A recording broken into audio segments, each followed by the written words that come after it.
Boys in the back. Boys. What is good? We are back with another episode of Boys in the Back on this beautiful Thursday, August 16th.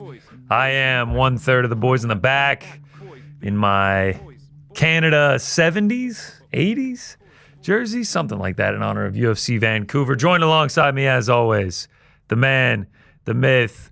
I don't think he knew we were live yet. I think he was typing up an email or something. He wasn't aware we were live. Nah, there's things going on. This camera's not even in the right mark. Like, it's actually supposed to be over there, but we actually don't have the return monitors on either. I mean, it's just it's a skeleton crew kind of day. Yeah. Now, Frankie, how you doing, man? The final third of the Boys in the Back. I'm doing great. Thank you so much for asking. You're welcome, man. Back to the short answers. I like it. I like it too. I didn't like the wordier Frank. We got a big show today. Pound for pound. Best 12-month runs in MMA history. We'll talk about that in a little bit. UFC Vancouver preview. But we got some news off the top here. We just found out on the Gervonta Davis Jake Paul card happening next month. The A side. Okay, I like it. What was the hashtag? Jank Tank? Jank Tank. Used by MVP. Announced by MVP Promotions, we will be getting the trilogy, the third matchup in the rivalry. Chris Weidman taking on Anderson Silva, a 6-round heavyweight bout. It'll be opening up the main card on Netflix. Anderson Silva, 50 years old, going up against Chris Weidman at 41. Weidman 2-0 so far in the trilogy. Don't hate it, don't love it. Like, okay with it. Like, Anderson Silva and Chris Weidman have, a good I hesitate to call it a rivalry because of like the way the fights have gone, right? Like, Anderson kind of playing around in the Chris Weidman springs one of the biggest upsets in MMA history, and then like the unfulfilling injury that happened in the second one. I guess it is a rivalry, but I do feel like these guys kind of like each other and respect each other. And we've seen in recent years, it's much more amicable and cordial than it is that of rivals. But I don't hate it. Like, ultimately, I feel the same way about this that I feel about a lot of the fights like this that are made, which is if they're two MMA fighters, I'd just rather see them fight MMA. Like, even at this advanced age, I'd just rather watch MMA. Yeah, it's just sort of unfortunate. Like, you don't really want to see a trilogy, the third fight, go from MMA, and now what, 11 years later since the last one, now we get it in boxing. I'm kind of with you. It's just like, I don't hate it. Yeah. I'll have it on, but I'm not counting down the days till it. Yeah, and that's fine. I think that's okay for it to occupy that space, and it will potentially bring in some MMA fans to the Jake Paul versus Tank Davis card. I imagine that there's quite a few MMA fans that are tuning in anyway. Jake seems to attract an MMA audience a lot of times when he's fighting. But it's at least something of note. It's at least something of interest. It spices things up a little more than like a traditional boxing undercard probably would have, right? At least it's names that we know and care for and recognize. But the fight itself, like as we both kind of said, I'll take it or leave it. It's not anything I was clamoring for. Jake Paul and Tank Davis, obviously, in the main event. This will kick off the main card. There's also Ellie Scottney. There's Alicia Baumgardner. Shanika Johnson is also on the card. He typically stacks these cards with very talented women's bouts as well. So I'm sure people will tune in. I'm sure on Netflix, with the main event being the circus show that it is, I'm positive that people will tune in. And, it's a boxing match that's happening. And who knows? I mean, we saw in the Nate Diaz, Jorge Masvidal example, that was one that everybody was like, I'd rather watch it at MMA. And then it turned out to be actually like a pretty damn good boxing match. And so, the ceiling for this is not like astronomical. It's not through the roof. It's not gonna blow the doors off the arena or the roof off the arena. But it has the potential to at least be semi-decent, and the floor is kind of what the floor is. It's like, we know that these two guys are an advanced age. Certainly Anderson Silva up there in years. It could be potentially pretty bad, but at the end of the day, hopefully, because it's boxing, like, nobody's getting hurt too bad in terms of, what we saw in the second fight between Chris and Anderson. I would never want something like that to kind of be seen or replicated again. So we get what we get.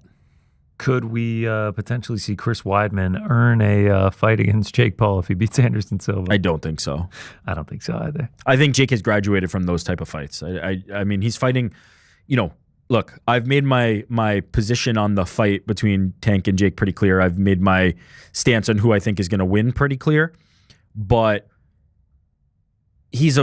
Tank is a legitimate boxer. He is extremely outsized in this scenario. He is giving up a lot of size and height and reach, but he is a top tier boxer. There's no doubt about that. He's one of the top boxers in the world right now, and so I think Jake has graduated to those type of fights as opposed to an MMA fighter who is tough but not necessarily a trained boxer, like Chris Weidman would be. You mentioned the Jorge Masvidal-Nate Diaz fight. Yeah. That fight now in the news again as well. Jorge Masvidal has been awarded $5.3 million in an arbitration case against Fanmio after he claims that he was only ever paid his $1 million plus $150,000 advance before the fight in a fight that he was supposed to get $6 million from. Yeah, and I'm happy for him. Like, get your money. Like, if I think we all had a feeling that this, fight was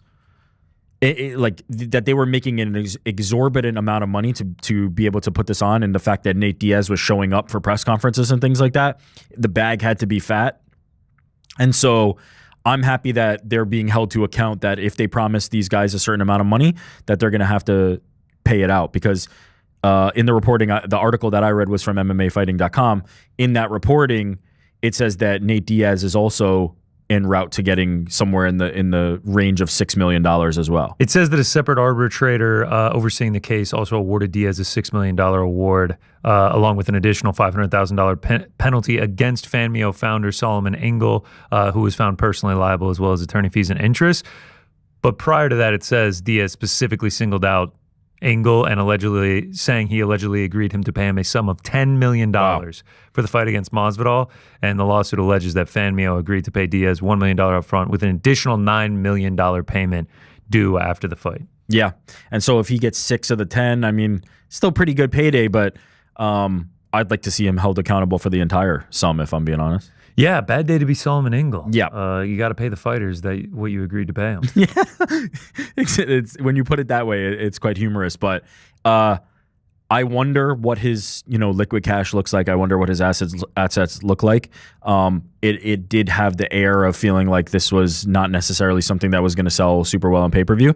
And we contrast that to Weidman and Silva, which is not for purchase, right? This is going to be for free with subscription on Netflix, and it seems a lot more palatable and viable than when it was previously a pay-per-view.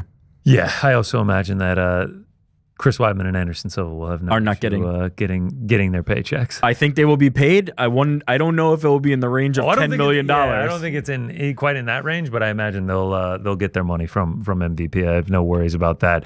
All right, that's the news and the notes of the day.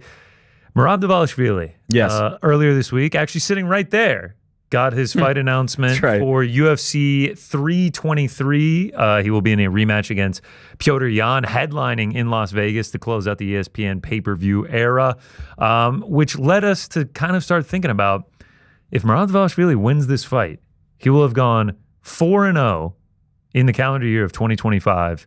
Will that make it the best year for a mixed martial artist? Best calendar year. And we should spoil a little bit later. We're going to be doing our pound for pound is going to be the best 12-month stretch for any individual fighter. Not necessarily calendar year, but let's call it June 05 to June 06. We're going to do what is the best 12-month stretch for any fighter. 12-month run. 12-month run. Has to be the calendar. And now 2025, 2007. Yeah. Just singular year.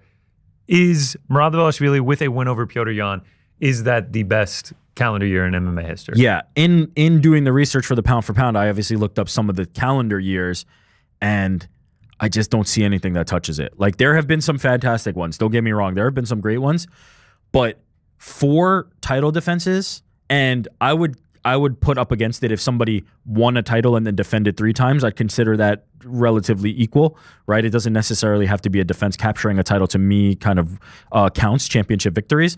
But 4 championship victories, all 4 being title defenses for Merab, to me, I think is the best year from a fight perspective in MMA history. If he can, now I'm making an assumption here in terms of how that fight with Petr Yan goes. If he can do it, it will be the best year. You also have to include not only is he getting 4 title defenses if he's able to come out victorious in December. That obviously is an if anything can happen in MMA. He said it himself. This is only speaking in the hypothetical case of him winning in December. You also have to account for who he's going up against. He would have handed Umar Nurmagomedov his first loss of his professional MMA career. Sean O'Malley in a rematch gets it done there against Sean O'Malley in his youth, in his prime. This is not an aged out O'Malley, a veteran or anything like that. Corey Sandhagen, also in his prime, top 5 bantamweight, has only been fighting killers for the last 5-6 years in the division, only loses to the best of the best, and then potentially Petr Yan, who some consider to be the best bantamweight in the world, not named Merab Dvalishvili. Yeah, and I've been a long-standing, I've been stubborn in saying that I think the lightweight division is the UFC's best and has always been the UFC's best. All the talk for the last 3 years that I've been hearing is that bantamweight is the best division in the UFC, maybe the best division in all of the sport. And so if that were to be true, this man has reigned over and dominated that division for this entire calendar year, and you laid out the case exactly why in terms of the strength of opposition that he's faced. I would be hard-pressed to find a better resume over the course of a calendar year. Some other ones that kind of stick out to you. John Jones, 2011, 3 title wins, goes 4-0 across that year. Yep. Shogun in 05. Yep. 5-0 with the Grand Prix Pride victory. Usman in 2021, 3 title defenses. DJ 2013, 3 title defenses. 2006, Chuck Liddell, 3 title defenses. No one has gotten that 4 title defenses number, though. And to me, that's just the separator. It's a massive separator because it's one of the hardest things to do, right? To continue to get yourself ready for the next challenger. But not only that, most champions don't have this level of activity. There's a reason why we have not seen this specific accomplishment done. And that's because typically it takes longer to find rightful challengers. It takes longer to kind of like establish this is the number 1 contender. This is the next person you need to fight. For 2, when you're the champion, you can kind of like step off the gas pedal a little bit, right? You can say like, okay, I need 6 months to train. Let me get my next assignment and then I'm going to fight. And then you fight 2, maybe 3 times per year. Merab is like, I just fought, put me on the next card, and he's unlike anybody else in that regard. Now, there have been champions before, like Israel Adesanya comes to mind, Alex Pereira, who have been super active, super busy. But to get up 4 times for title defenses in a single year is a singular accomplishment. And Merab is an absolute, like, I have no doubt that he can do this. Now, will he ultimately? That's a different question, and we can kind of preview that fight in 2 months from now when it's drawing closer. But is Merab capable of this? There is no doubt. If anybody is capable of this, it's Merab. What's crazy is that we say 2 months. It's like 6 weeks. It's 6 weeks, yeah, whatever it is. It's like way shorter. We're already halfway through October. Like, when he was here on Monday, like I was just like, oh man, so like you just fought like 9 days ago, and you already have another championship fight in like 6 weeks. He's just like, yeah. I'm like, dude, you're a psycho, man. You are crazy. Yeah, man. I think a lot of the research that we did, and we'll get into it later with the pound for pound. Like some people have had unbelievable 12-month. I mean, if you extend to like 13, 14, 15-month, like unbelievable stretches. But man, it really has to line up perfectly, and it did for Merab, winning the title in September. He gets his first defense in January, and then he's able to slate one in June, September, and December. Like, it's almost like luck of the draw a little bit. Like, you have to line it up perfectly, and I love that he's capitalizing on this opportunity. Like, it's sort of like in tennis or golf when you see a guy win, the first 2 majors of the year and people start talking about the Grand Slam. Like Novak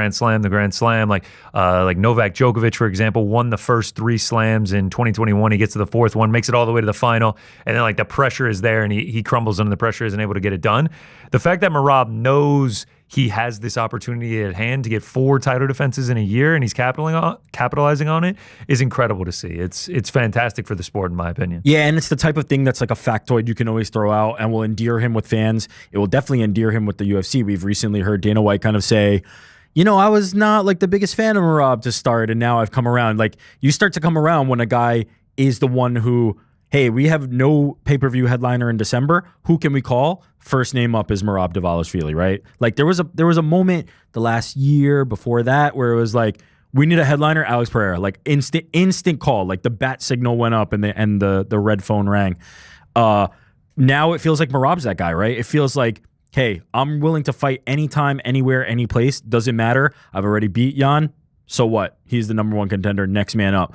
Umar Nurmagomedov, undefeated. So what? Next man up. Corey Sandhagen has, been a guy who's like traveled through this division, had ups, had downs, whatever. I'll take him on. He's the next man up. I'll take him on. There is nobody that he would not face. I just wonder, like, is he churning through challengers almost too quickly at a certain point? Knocking off 4 in a calendar year, like, how many more guys can you really line up for next year? Well, it's funny that you say that. Ayman Zahabi was actually at the press conference talking about how, like, yeah, he's sort of on the back end of the rankings right now, like in that top 10 zone. But like, the win over Cheeto and then like maybe one more, with the way that Merab is working through these guys, it's beneficial to this. Like, we saw Steve Erceg get that title shot in May of 2024, sort of circumstantially, and it's just like, oh, well, he's the hottest guy right now, so like, let's throw him in there and give him the opportunity. Like, there is a world where like a guy like that, I would have to think winner of Umar versus Mario Bautista will probably get it after this, but. Yeah, and I mean, you hear Cheeto Vera with 1 win chirping that like he's going to be next for Merab Dvalishvili. We've reached that point. Like, I don't even think we're that far away from the Kaya Sakura pull somebody from another promotion, give him a title shot in a debut territory when it comes to Merab. Because you look at the top of the division. It's this is according to the UFC rankings. Merab champion, O'Malley 2 wins, Umar Nurmagomedov win over. Piotr Jan, win over, and we'll see what happens in December. Corey Sandhagen, win over. Song Yadong, I don't think Merab has ever fought Song Yadong. No. So that would be a fresh opponent. Davison Figueiredo has not. Did he fight Cheeto? No. Okay, Cheeto, another name. Mario Bautista, Ayman Zahabi. So after you crack the top 5, you are getting into like names that he has not fought against yet. And so it's going to be somebody from further down the list. And so maybe it is a name like an Ayman Zahabi, a Mario Bautista. Cheeto feels a little bit further away from it. Figgy, I guess you could kind of start to make the case, but we're going to start having to dig really deep to find these challengers for Merab Dvalishvili. They're not going to be top 5 guys anymore. I know he's on a 14-fight win streak, but the run-up to the title and after was Marlon Moraes, Jose Aldo, Piotr Jan, Cejudo, O'Malley, Umar, O'Malley, Sandhagen, Jan. His resume is stupid, man. It's really dumb. It really is quite stupid.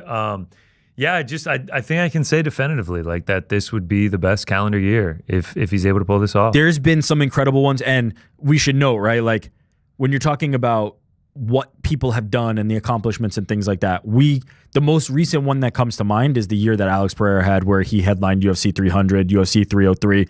The level of star power and business and things that he was able to do in that calendar year is certainly more significant, right, than what Merab's able to do this year. But when we're talking just pure resume, accolades, wins, losses, to me, this is going to be it if he can get it done. And we'll get into those 12-month runs a little bit later in the program. Do you think he's doing this because he turns 35 in January, and we know the curse of being 35 at, what is it, lightweight and under? Yeah, I think it's even welterweight. Yeah, welterweight and under. Yeah, so I think does he feel the time creeping in? It's that popular meme right now with the rabbit pointing to the clock. Yeah, well, that is a popular meme right now.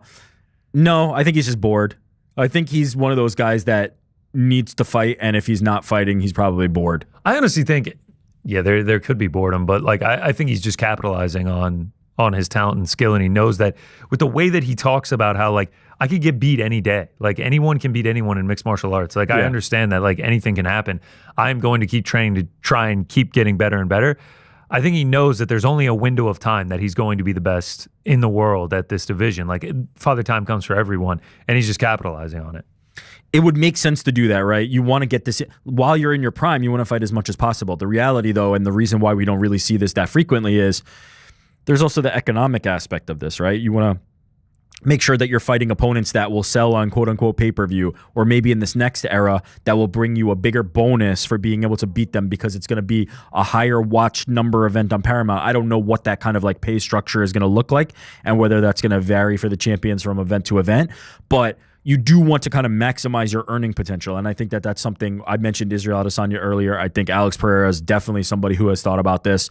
When you're in this part of your career, you actually should be probably fighting more, not less, right? Because you want to make the most possible money. You want to get the most possible eyeballs. You want to cement your legacy in the most impressive way.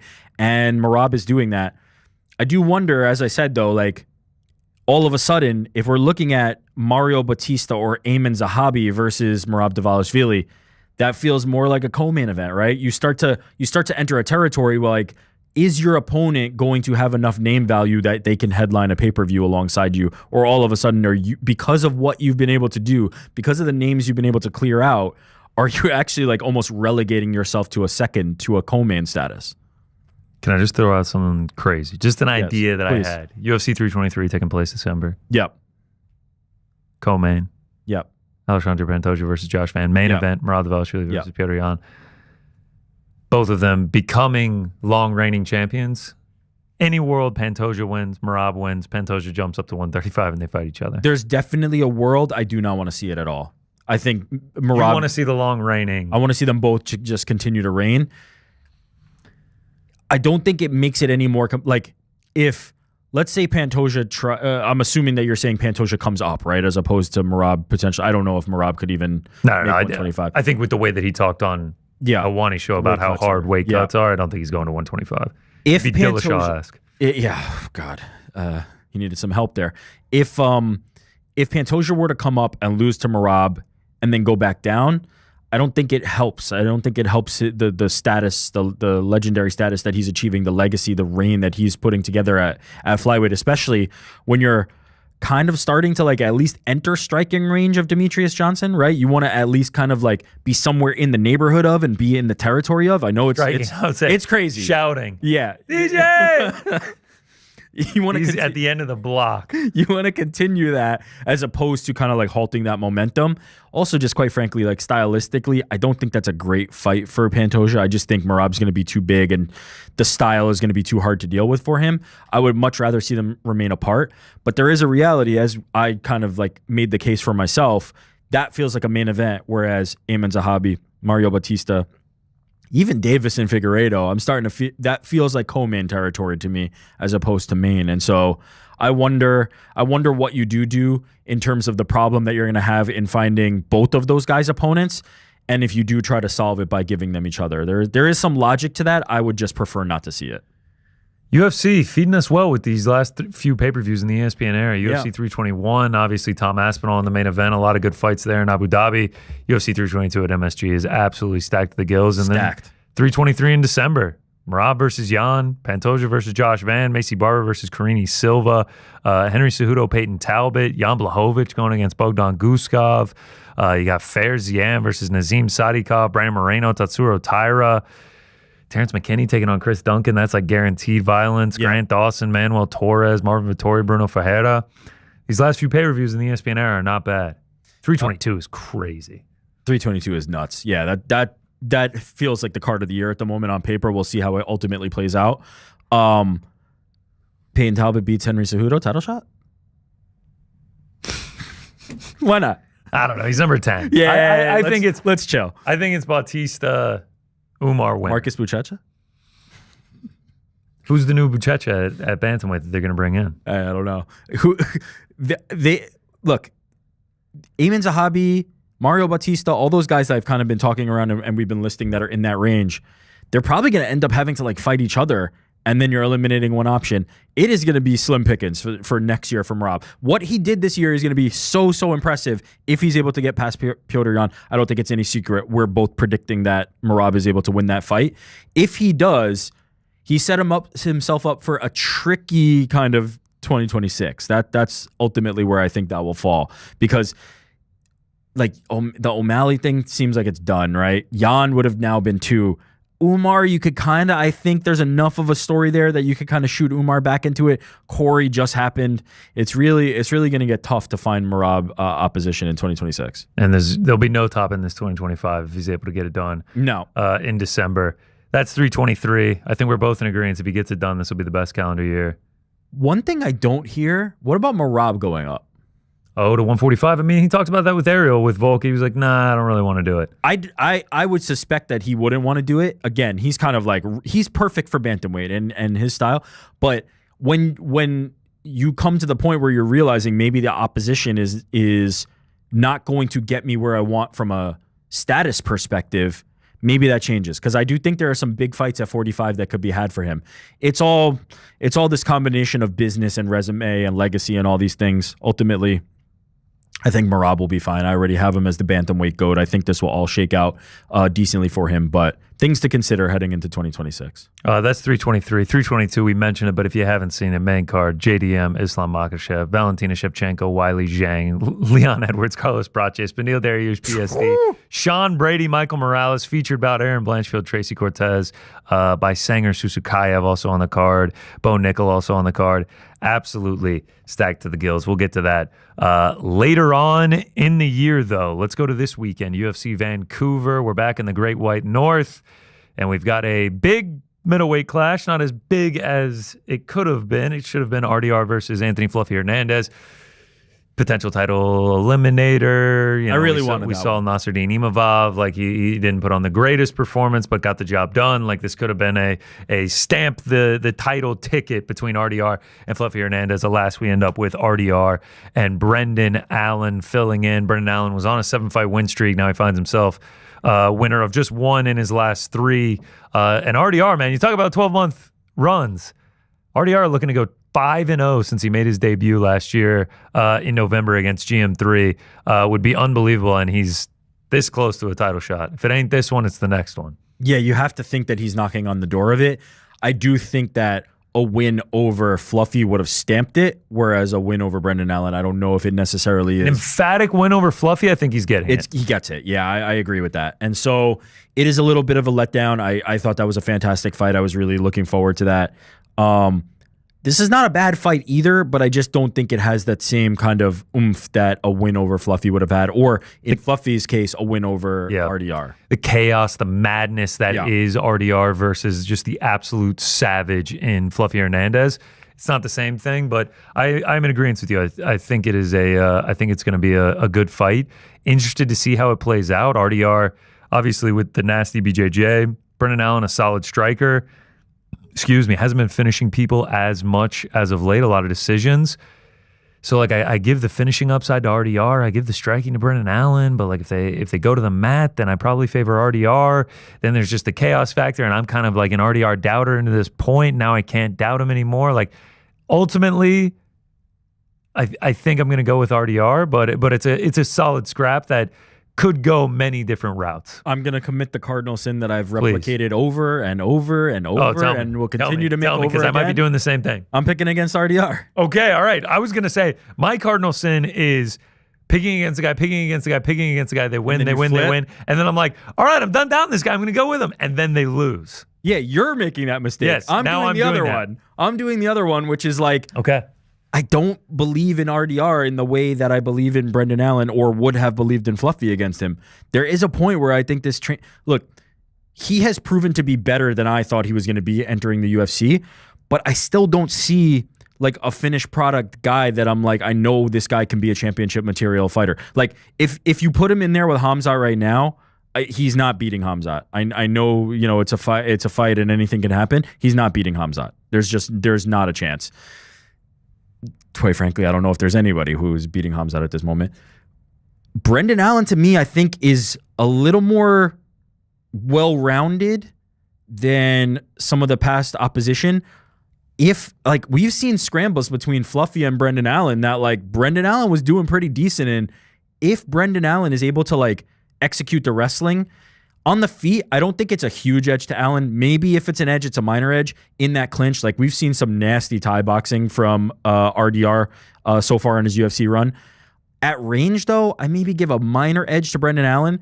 But what I think he might be able to do better than RDR is combine those two things, is do a little bit of that wrestle boxing, just keeping the range just enough to get his strikes off, going for clinches, going for takedowns when he needs it, getting out if it starts to look at even the slightest bit dangerous, right? If RDR looks like he's close to trying to do something, you kind of get out. If Brendan Allen can control where this fight takes place, I give him an edge. And I'm surprised to see him as big a dog as he is. I think he's creeping up toward 2-1. Yeah, close to it. He's like a -210 RDR is. And it's actually interesting you say this because Brendan Allen essentially said the same thing. Obviously, he's going to have the self-belief in himself. Yeah. But he was at the presser being like, I just don't see it. I just don't think he's that guy. Like, I think I can do better in each area than him. And, like, no one's really brought it to him. He has fought like Robert Whitaker and he's fought very good guys. Good talent here in the UFC so far. But he's saying the same thing. So that's how he feels about it. And by the way, I call it the cardinal mistake because I've made this mistake many times. I doubted DDP along the way. Every step of the way, I doubted DDP. You doubted JDM. You hate the 3 initial guys. I don't know if I doubted JDM. No, I'm just in the fight against Bilal, and ultimately, that didn't go our way. Although I will also be picking against him in November when it comes to Islam versus JDM. Good. So maybe I do doubt JDM. Good. But yeah, ultimately, like, I think RDR has proven to be much better than I thought and much better than a lot of people expected.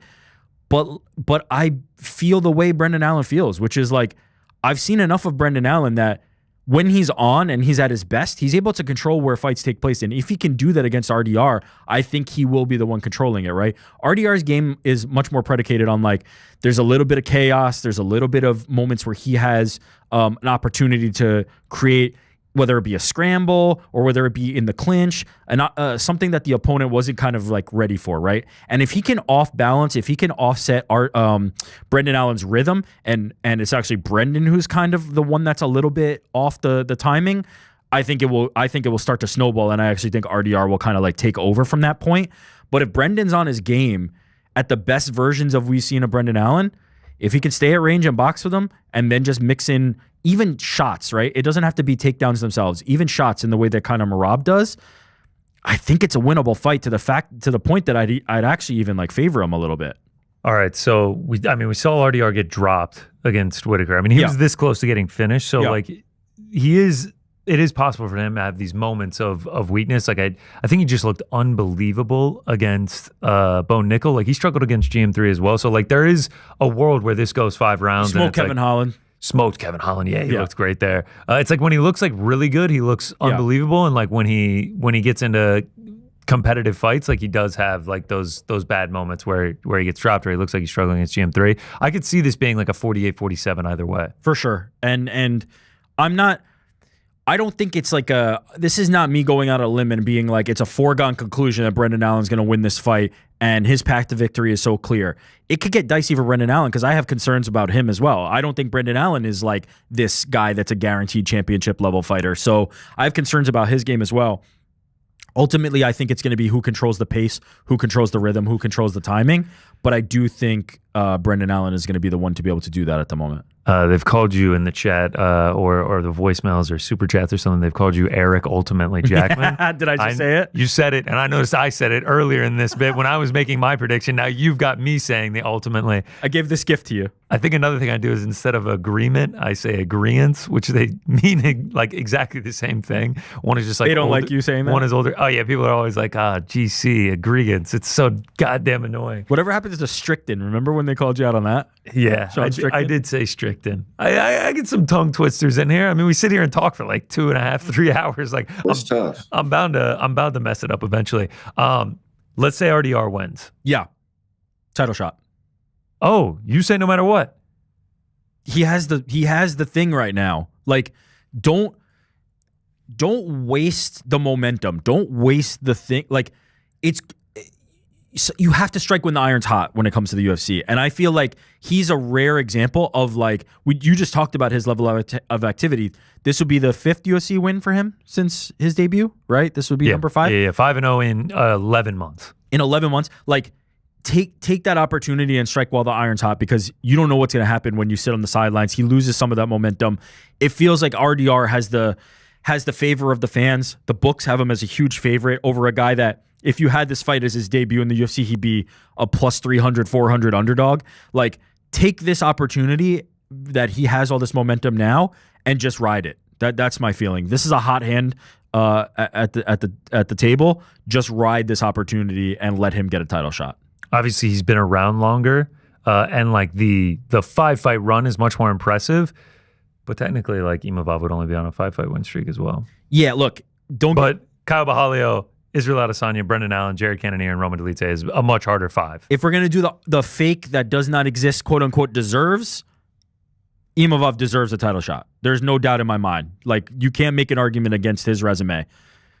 But this is a push the hot hand and he gets the next one, right? That's my stance on it, is like, you have lightning in a bottle right now with RDR. Don't let it cool off, right? His momentum, we started this show with a conversation about Merab Dvalishvili and how hot he was in 2025 and keeping that momentum. Think about where Merab was with the fans, with Dana White at the end of 2024, and how he was not the guy that all of a sudden now he's the machine and everybody loves him and everybody respects him and he's this champion that everybody wants to get behind. It was not this at the end of last year. This momentum works. This idea of like carrying the momentum, it is not artificial. It is something, and it will help solidify. If you push RDR into a title shot now, it will be the best possible time that you can do it. Do I think he wins it now? No. Do I think he wins it if he waited and was two away? No.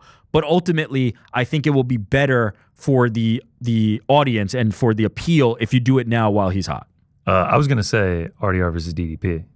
I'm down for it, but if you're RDR at a certain point, it's like, man, I've been doing a lot of favors for you guys. Like, I've been stepping in there. This Fluffy Hernandez fight was going to be a number 1 contender potentially, right? He pulls out, I stay on the card. Like, he didn't have to stay on this card. He could have just said, all right, I'm going to take the next opponent. I think he feels the momentum thing that I'm talking about. I think he feels like if I can keep this momentum going, I could slide myself into that spot. I'm down for a DDP fight. I think that'd be a lot of fun. It's the chaos versus chaos. It's the comic hammers coming in at the same time. But I just feel like strike while the iron's hot with him. If Brendan Allen wins, Imavov title shot? Yes. I agree. It's going to be interesting. I got RDR. He's got Brendan Allen in the main event. Let's go to the co-main event. Kevin Holland taking on Mike Malott. Kevin Holland, 5th fight this year. You talk about calendar years. He's already in his 5th one. And I'm sure he's already signed the contract for December, win, lose, or draw in this fight against Mike Malott. He is 2-2 so far in 2025. Lost as a -600 favorite against D-Rod last time out. Now he gets hometown kid Mike Malott. This is kind of the like bet on him as a -600 favorite. He loses. Bet against him when he's a +175 and he wins. Yeah, that's exactly what this is. And it's the Kevin Holland experience where, like, sometimes he fights up to the competition, sometimes he fights down. I don't know what to make of this one. Ultimately, did it again with the ultimately. Eric ultimately Jackman. If this plays out at range, I do give a slight edge to Mike Malott. I think the power's a little bit better on his side. I think he's a little bit cleaner. But plus, I feel like the improvement from fight to fight is on Malott's side, as opposed to Kevin Holland's just like, at the beginning of the year, he's like, I'm fighting 6 times this year. Yeah. And it looks like he's going to fight 6 times this year. Kevin Holland is who Kevin Holland is. We're not seeing like massive like leaps in his game at this point, but his game is a dangerous game. Like, in the striking, would I be surprised to see Kevin Holland outstrike Mike Malott? Not really. Like, Kevin Holland stood there toe-to-toe with Wonder Boy with a busted hand and kind of just still did the thing. Like, Kevin Holland is a supremely talented striker, so I wouldn't be surprised, but I do give the slight edge in favor of Mike Malott if it remains on the feet. Then if Mike Malott at all tries to implement a grappling heavy approach or even mixes it in, I think that's where he'll ultimately. Now it's in your head. Now it's in my head. Screwed. I think that's where he will eventually have a lot more success. And yeah, it's similar to like how I feel about the Brendan Allen, actually. Like, I think Kevin Holland is dangerous. I think RDR is dangerous. But I think the one who's going to be able to control the tempo, pace, and location of this fight is going to be Malott. And so I favor that style. I think it's a properly lined scrap, -110 each way. Yeah. I could see anything happening. Mike Malott really relies on his finishing capabilities a lot. Kevin Holland, a tough dude to finish. If Kevin Holland is at his best, he is a hard out. Like it is not easy to get that man out of there. It's not easy to beat him. But man, you kind of just don't know with Kevin Holland what version of him you're going to get. And if we get an improving Mike Malott, I would have to favor him. The problem with Kevin Holland fights is sometimes Kevin accepts fights playing out in the opponent's favor because he's so like cool and calm under pressure. It's almost like I'm not in danger, so why do I need to like freak out or do anything? And that leads to these like periods of just losing fights. Like it leads to this inactivity, this level of like, because he's not feeling in danger, because he's not feeling pressured, because he's not feeling like there's anything that's really going to harm him particularly badly, he's kind of there for the taking. And then you see guys kind of landing on him. You see because he's not feeling like somebody's going to come in there and finish him. So he just kind of goes with their flow while the fight's playing out that way. And I feel like that's what's ultimately going to happen here. Like I feel like Malott is going to like control the flow, and Holland might just be willing to play that game with him. If Holland is the one who's stifling Malott, if he's being more aggressive, I think this fight could get very interesting very quick. But I favor Malott. I favor Malott as well, which is exactly why Kevin Holland will finish. Will win it. Yeah. When you least expect a Kevin Holland win is when it and that's why he's fun. I love Kevin Holland. He'll probably be talking shit. Crowd will probably be into it. It'll be fun, man. I'm looking forward to that one. This Vancouver card is deep. I like it. There's a lot of good fights on this one. Let's go to the featured bout. Marlon Chito Vera taking on Amin Zahabi. Man, you talk about a guy who needs a win. Marlon Chito Vera needs a win here. I know he's a fan favorite, but like we're getting about a year and a half since that title shot against Sean O'Malley. He's 1-3 in his last 4. Now he's taking on a guy in Zahabi who's not really a big name. He's just kind of rising through the ranks. Zahabi will get a massive benefit from getting this W here. Need to see one go through the hoop for Chito. Yeah, and this feels like the level of opposition that you could potentially see one go through the hoop, right? Like Chito Vera has been fighting the cream of the crop in this division for an extremely long time. We now see the Davison Figueiredo loss has aged a little bit better, right? Davison Figueiredo was very clearly like going to have some decent success at bantamweight. He had a crazy initial run. Then he hit some turbulence. Now he's back on track. But it's clear that Davison Figueiredo is a top bantamweight, like is a highly skilled bantamweight. And so you lose to O'Malley, you lose to Figueiredo, you lose to Sandhagen. Like those are the best guys. Like it's hard to look at Chito Vera and go, he's really on a skid when you're looking at guys who are the best of the best. And so Amin feels like a real drop off in terms of the skill set from those guys. And so I wouldn't be surprised if we see kind of a vintage Marlon Vera performance. The thing that worries me though is even the vintage Marlon Vera performances, I talked about Kevin Holland. Marlon is the same way, which is like, if he doesn't feel like you're really going to like threaten him, he kind of just goes with the flow. And sometimes that works against him, right? But then all of a sudden he pulls out a crazy knockout of Dominic Cruz or something like that. But sometimes he's just like in the fight. And I don't know how to properly like voice what I'm trying to say or describe it, but it's just like an acceptance. It's an acceptance of like this dance that we're doing as a starter. It's like a slow starter kind of thing, as opposed to somebody who's going to come in there and go, no, from second one of this moment, I'm going to be on your ass. And then he's just not that style of fighter, and that's okay. You don't have to be that style of fighter. He's found great success without being that. But I do worry about that in these types of fights, especially a 3-rounder, right? We saw in the fight with Amin and Jose Aldo, like some wild swings there. Over the course of 5 rounds, that plays out a little bit differently. But with 3 rounds, you never know which way that goes. And I think it would be a tactical error to let Amin Zahabi kind of like have a round or do what he wants to do for a little bit before you turn it on, especially in 3 rounds. I mean, you talk about Amin Zahabi, man. 6-fight win streak, 5 of those he was an underdog. He gets the slight favorite nod over Marlon Chito Vera, but consistently doubted.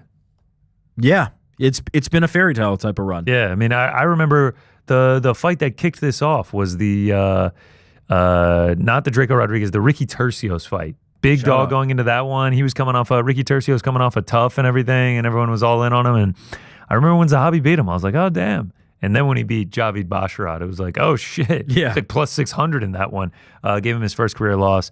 Now he's beating guys like Pedro Munoz, Jose Aldo, and now has a chance to really solidify himself at the top of the 135 division with a win over Marlon Chito Vera. It's crazy to see how far our guy has come. Yeah. One of our own. Shout out to the Helwani twin. Is he going to get it done? Is he going to beat Chito? Man, this is one of those ones where you don't want to see either guy lose, right? Like, I don't want to see Cheeto lose 4 or 5. It'd be a great story whoever wins. I'll say that.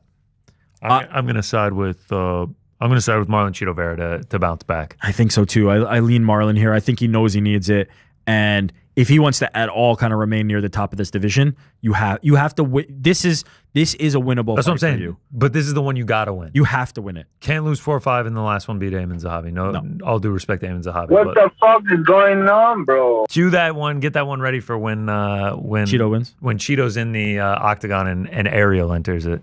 Ariel, I mean, what the fuck is going on, bro? These are two of his guys. He loves Marlon. Cheeto's one of the regular guests on the show, and Zahavi too, friend of the program, and also doppelganger. Yeah, this is the Helwani Bowl. It truly is. We had that graphic for the GC fight of the week. Yeah, this is the Helwani Bowl for sure. Let's keep on rolling along. Another very good friend of the program, Jasmine. Wow, beat me to it, Frankie. You're on the spot with that one. Taking on Manon. Taking on Manon Fiorot, who's coming off a title loss to Valentina Shevchenko. 48-47 on all 3 judges' scorecards. This is a tough one. This is a tough one for Jasmine Jasdavicius. It is the he was early the other time. No, I know. I should have laid out for that one, Frankie. I'm sorry. That's on me. 87% takedown defense for Manon. Really solid striking. Tough as nails. Just saw her go toe-to-toe with the champ. One of the best flyweights of all time. Jasmine has been on an amazing run, but this is very difficult for her. Yes. This is going to be difficult from the sole reason that Manon is going to be faster, is going to be the better striker, and I expect that a lot of the fight plays out there. As you said, the takedown defense for Manon is quite good, and so it'll be hard to get her down. I mean, it was kind of like the Blanchfield fight that we were at. Yeah. Blanchfield could not do anything. Couldn't do anything. There's a difference in physicality there, in my opinion, though. Like, Blanchfield is strong. She's not great at getting people to the mat. Jasmine, on the other hand, is. Jasmine is going to be a lot bigger and a lot stronger, in my opinion. And so, if she's aggressive enough, I do think she's going to have opportunities to counter Manon. If she can crowd Manon and prevent her from just striking at range, throwing out those kicks and those punches, I think there's going to be opportunities for her. I like Jasmine as a dog in this fight. I'm not going to get into the logistics or anything of it. I'm just going with Jasmine. I picked against her too many times. I got called out for it. I got shit on it for it. By her. Yeah. Right when she got back to the locker room. Hashtag stay vicious. I'm going with Jasmine Jasdavicius. Truly though, she to me poses a problem that I don't think a lot of the other flyweights do, and just in terms of her size. Her size and physicality is going to be a lot for people to deal with. Manon's game is predicated around that high volume, pit pat, in, out, pop, pop, pop. If Jasmine could be in her face and just close that distance, and now that's obviously counterintuitive to somebody who is bigger than her opponents. Most of the time you're going to want to stay at range. But if she can crowd that space, if she can close that distance and at least threaten the takedowns, if not get them, I wouldn't be surprised if she's actually able to take her down. I think I really like Jasmine in this fight as a dog. Get nasty on top. Just be nasty with it. Be vicious. Stay vicious, for lack of a better term. If she can be aggressive and really just be nasty with her work, I think there's a real opportunity for her here, because I don't think Manon is threatening enough with finishing capability. If you're Jasmine, you know that you could probably take her best punch, accept that, wade through it, close that gap, and see what you can do once you're in close. If you can clinch her, if you can grab her and find a way to drag it to the mat, man, once Jasmine gets people down and she's in that ground and pound, it's pretty nasty stuff. So I like her as an underdog here. It's a tall task, but I'm going to rock with her. Yeah. I'm going to rock with her. I'm with her too. It's a bit of a homer pick, but Jasmine Jasdavicius gets it done. Cody Gibson versus Arichi Lang. Cody Gibson, the representative of the U.S. here versus the man from China. No Canadian here. I was interested to see that. Is that the only one? I think on the main card, it's the only one, because we got Brendan Allen. Oh, Allen and Rainer de Ritter, obviously. Brendan Allen, because of, I believe, his grandparents, is going to be representing. Is he repping Canada for this? Yep, yeah, they got the flag next to his name. Shout there. out. All right, that's so pretty yeah, cool. shout out. Cody Gibson and Richie Lang, both guys coming off of losses. Cody Gibson, obviously the sweetheart from Tough 31, as we all know. Obviously. Obviously. Yeah, I mean, should be a solid scrap. Bantamweight bout. Don't have a ton to say. Don't have a ton of stakes on it, but I mean, both these guys come to throw down. It should be entertaining.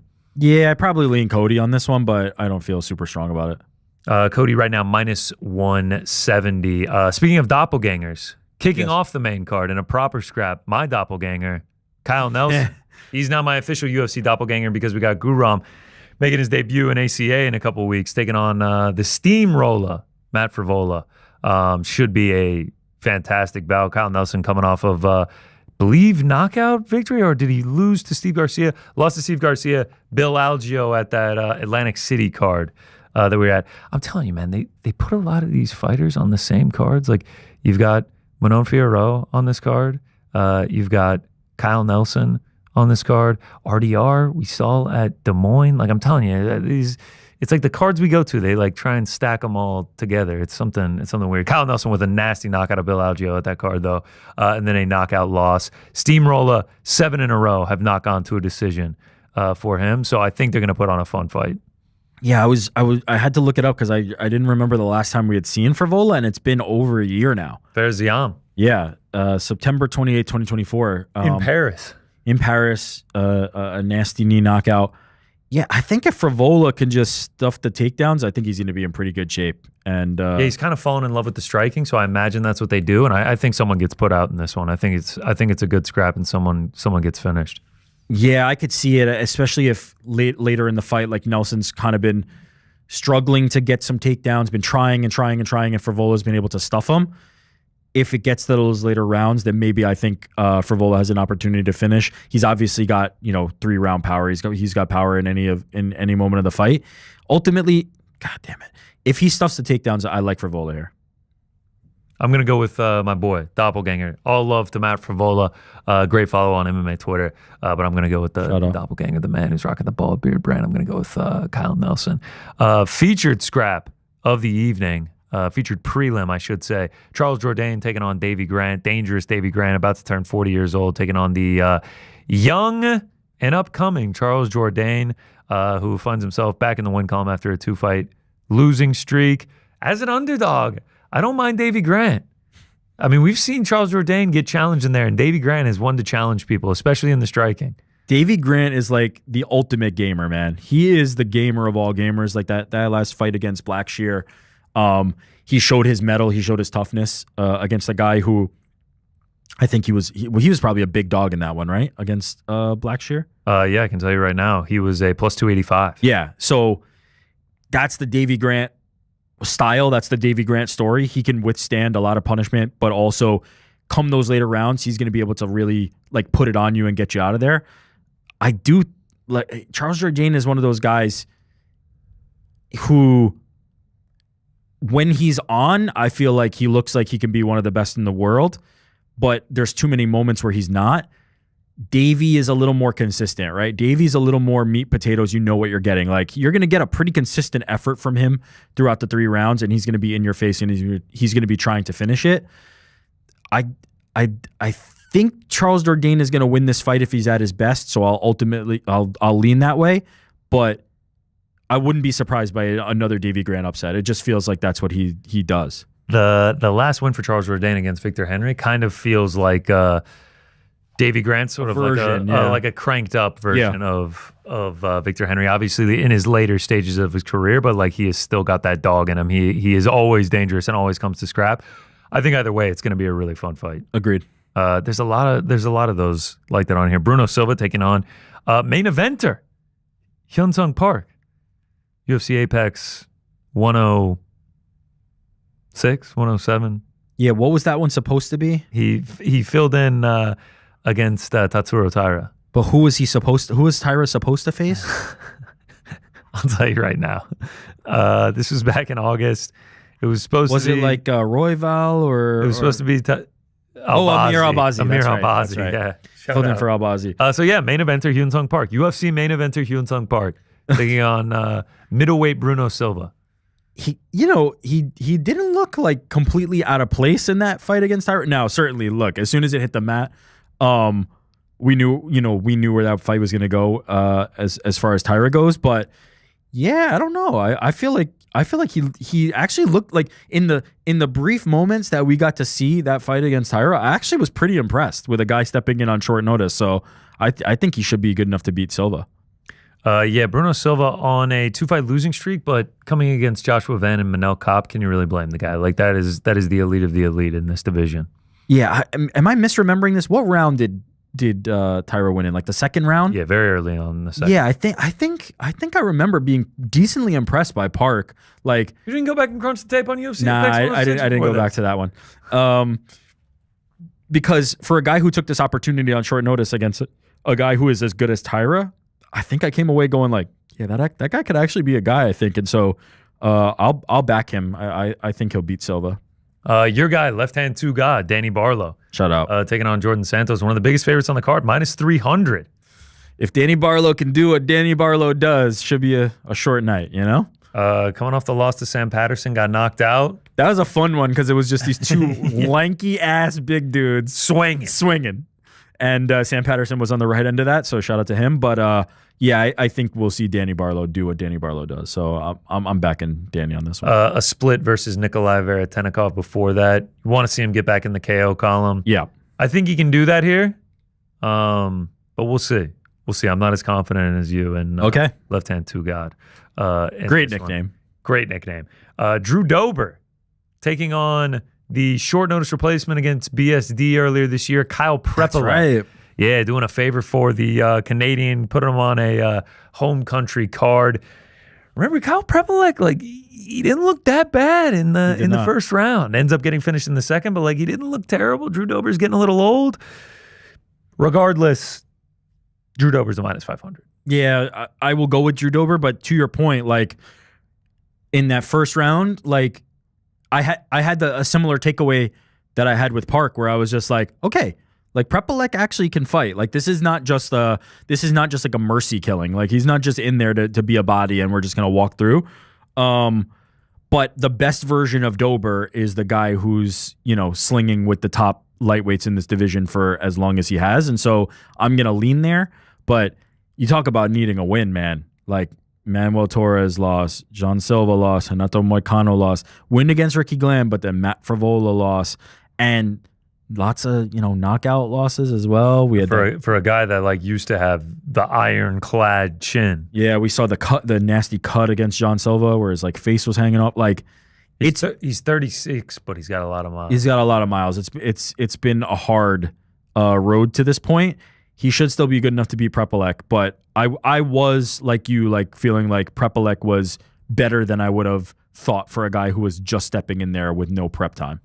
Yeah, obviously Moicano, Silva, and Manuel Torres is a much tougher stretch than Kyle Prepolek, but at -500. That's a lot. That's a hefty price for Drew Dober. To pay. For Drew Dober at this point in his career. Yeah. Ultimately, I'll pick Drew Dober, but definitely not touching him at the -500 odds point there. Azamat Bakayev, sort of MMA Twitter's darling for a couple weeks there. Started getting pretty big for a minute, taking on Yusri Belgarwi. Yeah, you know this one better than me. Comes over from kickboxing. He's the main sparring partner for Alex Pereira. He's the one that Alex has kind of been like saying, and I think he's had Contender Series opportunities, unless I'm mistaken. He might have had multiple. Yeah, he lost on Contender Series. Then came in back 2023, then came back and won in 2024. And then so man, Yusri is, as far as kickboxing goes, Yusri was like the uber prospect. He was this young guy, good looking, super long, super lean, comes in there like, Israel Adesanya, Alex Pereira level type guy, maybe even above as far as like straight traditional kickboxing goes. And then like things kind of just didn't pan out. Glory had some issues and he ultimately didn't find his way. But as far as striking goes, this is one of the best strikers on the planet. So you put him in an MMA fight against somebody who might potentially strike with him, I'm going to favor him. I feel like he's going to have a good opportunity. If it goes anywhere but the striking, it's going to be a bad time. Well, he's also going to be 5 inches taller, 6'5" against 6 foot, and have a 7-inch reach advantage. If it stays striking, Bukaev's coaches need to get fired. Yeah, yes, agreed. Take him down. If you stand with him for any extended period of time, it's his realm and it's his world. And he, as you said, like physical gifts wise, he is extremely extremely gifted in that regard. Take him down, and I think you're going to have a lot of success. Take him down. Iron Azamat Bakoyev. Yeah, this feels like a dub for him. Yeah, I'm going to favor him to go with the wrestling and get it done. Maybe even a finish, a little GNP finish for Azamat Bakoyev. Solid card, though. Solid card taking place in Canada. 1, 2, 3, 4, 5, 6, 7. 7 fights with real Canadians, so not as many as I expected it to be. Like, if you want to count Brendan Allen, that makes it 8. I'm going to count Allen. Okay, all right. 8. Melissa Croden making her debut against Tainara Lisboa in the curtain jerker. Like Croden there in the hometown. Charles Jourdain, Davy Grant, Stephanie Luciano versus Ravena Oliveira. 2 Brazilians going at it. Yeah, it's a solid card, man. I'm really looking forward to this fight night. I'm hoping the Vancouver crowd brings it. And the Canada cards are always good for that. The fans always show out. They're always good.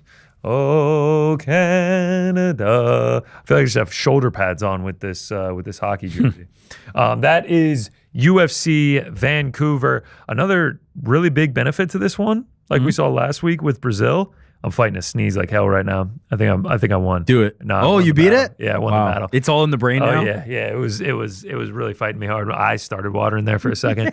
Not me getting emotional over UFC Vancouver. 4:00 start for Vancouver, just like UFC Rio. I do like that.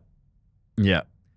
I actually ordered a second TV on Sunday for because I was watching college football on an iPad and I had UFC Rio on a TV, and I was like, you know what?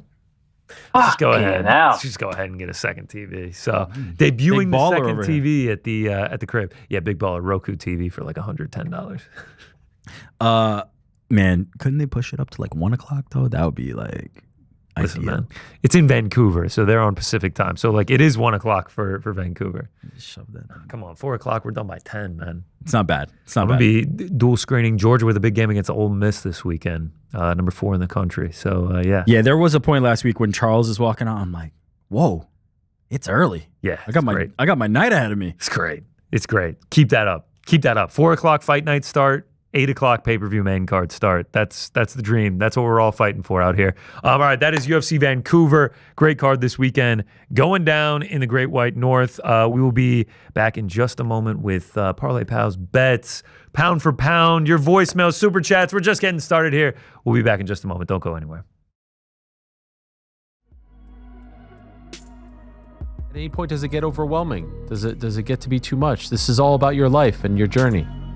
From the very, very, very beginning, the thing that Dwayne had promised me, he said, this is important to everybody that's involved. Like he says, it's changed his life. It's changed his life for a lot of different reasons.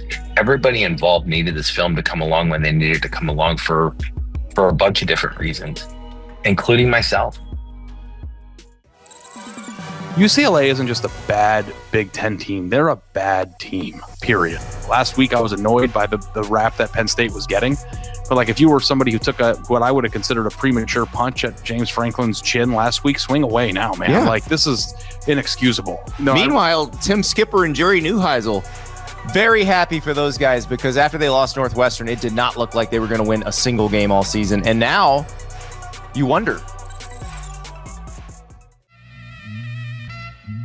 I know Mike Brown pretty well from when he was in the Bay. How you feeling about this new addition to the squad? I didn't even want to talk basketball with him. I just wanted to be able to understand where he's at in life. You just made some time to connect once he got the job and was like, let's not even talk hoop right now. Literally, the first thing I told him was, like, we don't got to talk no hoops. I just want to get to know you, your family, understand each other as people, and, let's start off with a good foundation.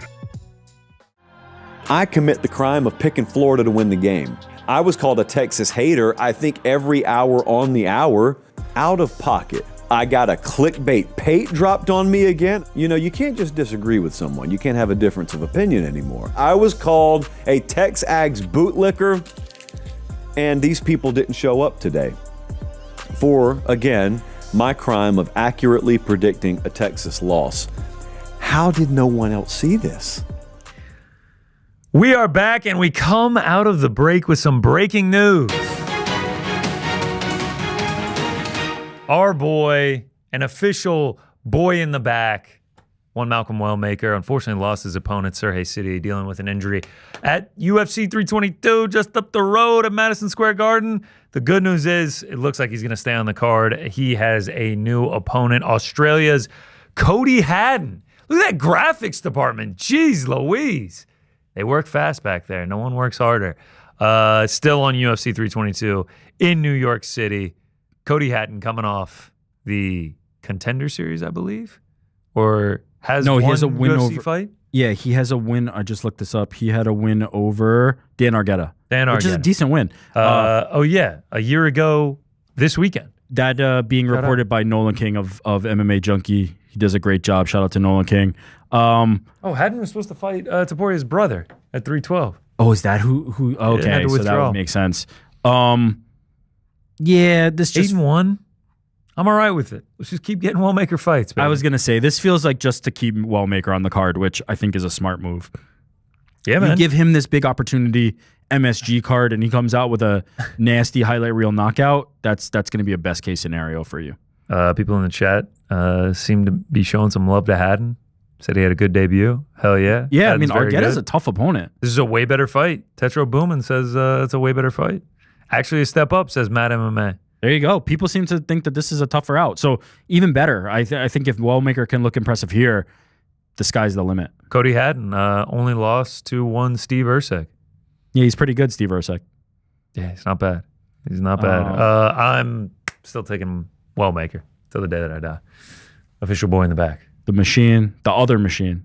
Who's machine number one? Do we give Merab preference on that? Like, is Merab the machine and he's... Yes, Merab is undoubtedly the machine. I was just checking.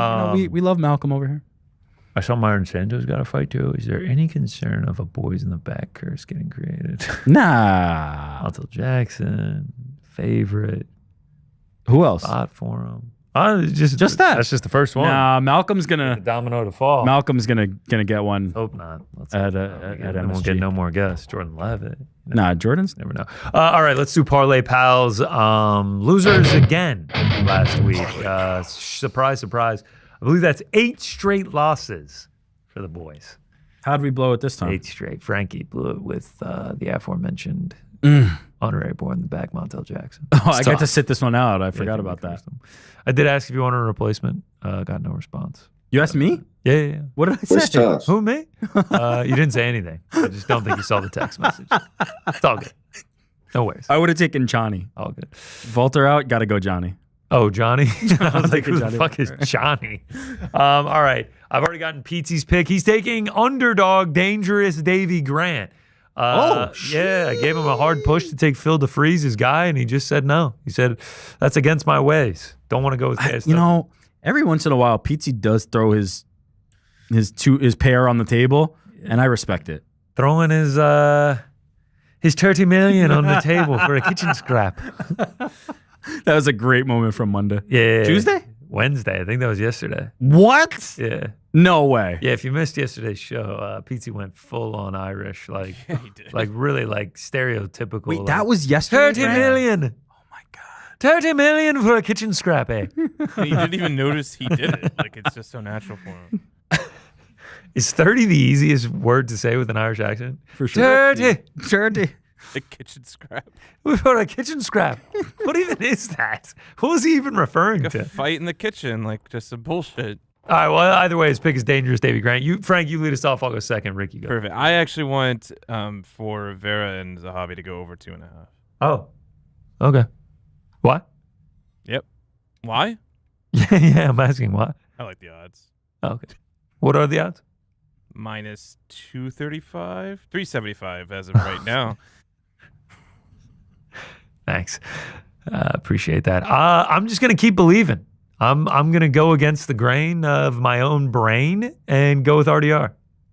No, but you said you're feeling RDR at this moment. You're not going against your brain. No, my brain has always doubted RDR. Oh, okay. Got so it. I'm going against it and believing in RDR.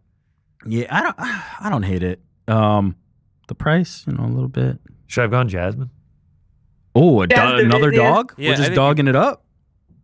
I think this is a good dog, though. Nah, stick with... I'm sticking with RDR. Stick with I'm not, every time I change my pick, I change our winning parlay. Yeah. Don't sticking with RDR. This, by the way, is going to be the time that you should have changed it, and we're gonna get kicked in the teeth. You alluded to it earlier. No bigger fan, left hand to God, Danny Barlow. Let's get it done. The Danny Barlow diehard, right here. It's a dub. It's a dub. He's got Danny tatted on his chest. No, Jordan. He said left hand of God, not Danny Barlow. Left hand to number two. Left hand to God. We got to get on our graphics team. They're quick, but they're dumb. That's definitely not plus 172. I'm getting plus 515. So, Wow, that's some quick math. Yeah, graphics department. I'll let them know. Frank, get on it. They're gonna have to pay for I'll that make sure one. to pass that on to them. Nice speed. It's not cool if you're wrong, guys. You learn that day one journalism school. All right, before we get to my picks for this weekend, I do want to shout out a couple big hitters. 3 of them from UFC Rio. Always just someone cashing out. And we start with Dravi MMA. We've shouted him out a few times. But man, I cannot imagine how crazy he was going in his living room when this one hit. Julia Polastri by KO plus 1150. He smacks it for 200. He smacks it for 203. He smacks it for 1234. I think he was getting limited at some point. A payout of over 6,500. And then he also hits Polastri to win by finish plus 390. Puts 900 on that. Hits it for 4,200. And this isn't even all the slips he sent me. These are the ones that I just cobbled together. Unbelievable. Over 10K. Couldn't imagine how nuts he was going for that finish. Shout out to Dravi MMA. We roll along. Do you think Dravi is the biggest Polastri fan ever, or this is the fade of all fades against Carolina? I think it's a mix of both, but at that point, I'm getting Polastri's face tattooed on me somewhere for sure. What a call. Gio Gennaro, another man we've shouted out many times on this program. Parlay odds of 261,755 turns 60 cents. Yep. 2 quarters and a dime. 6 dimes, 12 nickels. 1 quarter, 1 nickel, 3 dimes, 60 cents. You get the picture into $1,570.53. He goes Polastri to win inside the distance. Lucas Rocha to win by decision. Baya Mesquita to win by submission. Vitor Petrino inside the distance. Jafel Filo by submission in rounds 1 or 2. And Michael Aswell to win inside the distance. Unbelievable. That's plus 261,000? 755. Wow. Imagine if instead of 60 cents, he had put $6. Yeah. That'd be a life-changing money. Yeah, that'd be like a $15,000 payout. And then last up, Allen Legacy, but the L's are ones. Shout out. Michael Aswell, KO round 1. He definitely saw the Lucas Almeida broken hand. Con Ofley as a dog. Charles Oliveira by submission. Put them all together, plus 96.41. $5 into 487. And we could have done a whole segment after this about bad beats from the Joel Alvarez not getting the KO. Oh, yeah. I had a plus 2,900 last leg being Joel Alvarez by KO. Didn't hit because of, some faulty refereeing, some faulty judging, some faulty fighting action in the 3rd round. But alas, I do feel for everyone that had that. But, the game's the game, I guess. I feel your pain. I promise you I do, because that was tough. All right, my picks for this weekend. Melissa Crodenliker as a dog in her debut to get it done in front of her home crowd. This line is on the move. I grabbed it at plus 105. Moving along. Nelson, Frivola, under 2.5. Frivola, 6 straight have not gone the distance. Kyle Nelson, last 2, finished and got finished, both in the first round. I think these boys are coming to scrap. I think they're coming to put on a war. Do it for the Bald Beard brand. Kyle Nelson, shout out. We keep rolling. You know what it is. Jasmine. Jazz Divizius. As a dog. We ride with her no matter what. Cheers to her. Stay vicious. And then in the main event, going against the brain. We're riding with RDR. He won't cost me any more money unless he loses. And when I have bet on him, like I did in one championship when he took on Anatoly Malkin, also lost there. That's tough. But we'll see. We'll see. RDR. I've been doubting him. Now I'm going to stop. Now he might lose. I just want to be clear. Have you ever won a bet on a fight that RDR is in? No. I'm you're 0-1 betting on him, and then 0-2 betting on him. I bet on him in both one championship. In both? Like a dummy. I was like, something. What the fuck is that? Something had to have been wrong in the first one because he looked like such a chump. He looked like just as much of a chump. It's actually a bit of lore of me. That was in November of 2022, and he took on Anatoly Malkin. Yeah. And I bet on RDR, who is from the Netherlands. Yeah. The Dutch Knight. I bet against Kevin Holland. He won, which was unfortunate, which also cost me. Dutch Knight. Holland, yeah. Holland. Yeah. And then USA was playing Netherlands in the World Cup, and I bet on USA, and they also lost. It was a trifecta of the country of the Netherlands bending me over that weekend. So, yeah, just never had luck with RDR. Hopefully that changes this weekend. I saw him on the streets of Des Moines when we were there and gave him knuckles. So, shout out to him. Maybe that transference did something there. No, because then he beat Bo Nickel that night. And you bet on Bo? Oh, yeah, heavy. And it's like one of those hindsight lines. It's just like, this fucking guy was minus 300 against RDR, and I fucking put him in every parlay. I deserve to lose that one.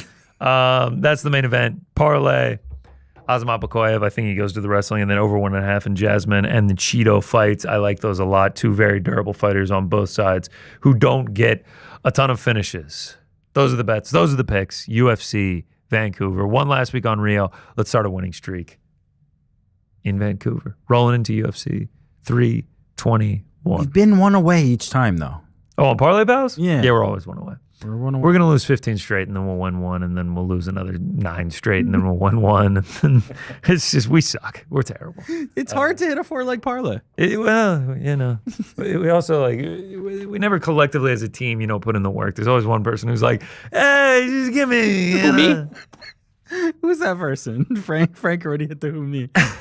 All right, let's go to our pound for pound rankings for this week. Best 12-month runs, inspired by Merab Dvalishvili's 2025. We're talking about the best 12-month runs we have seen in MMA history. We're not talking about a calendar year. We are talking about September 25th to September 24th the next year. That gives you a lot more wiggle room for impressive runs. And man, there are some crazy ones. I'm very excited to talk about this one.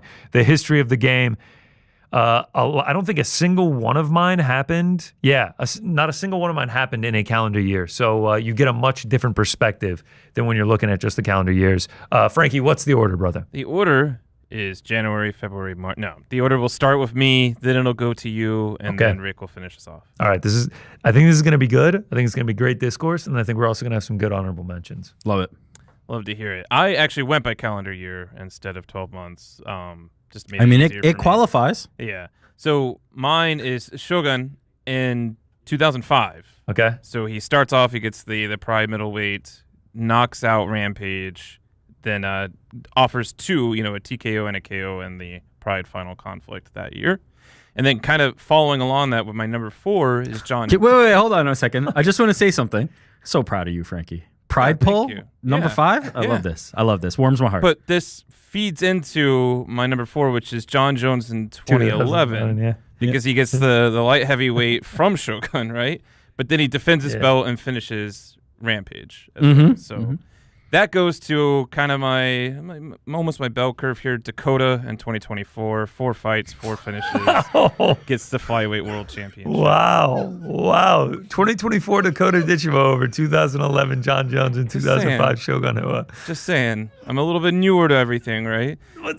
Then we got my number 2 is Izzy in 2020. Defends the middleweight from UL, defends against Paul Acosta.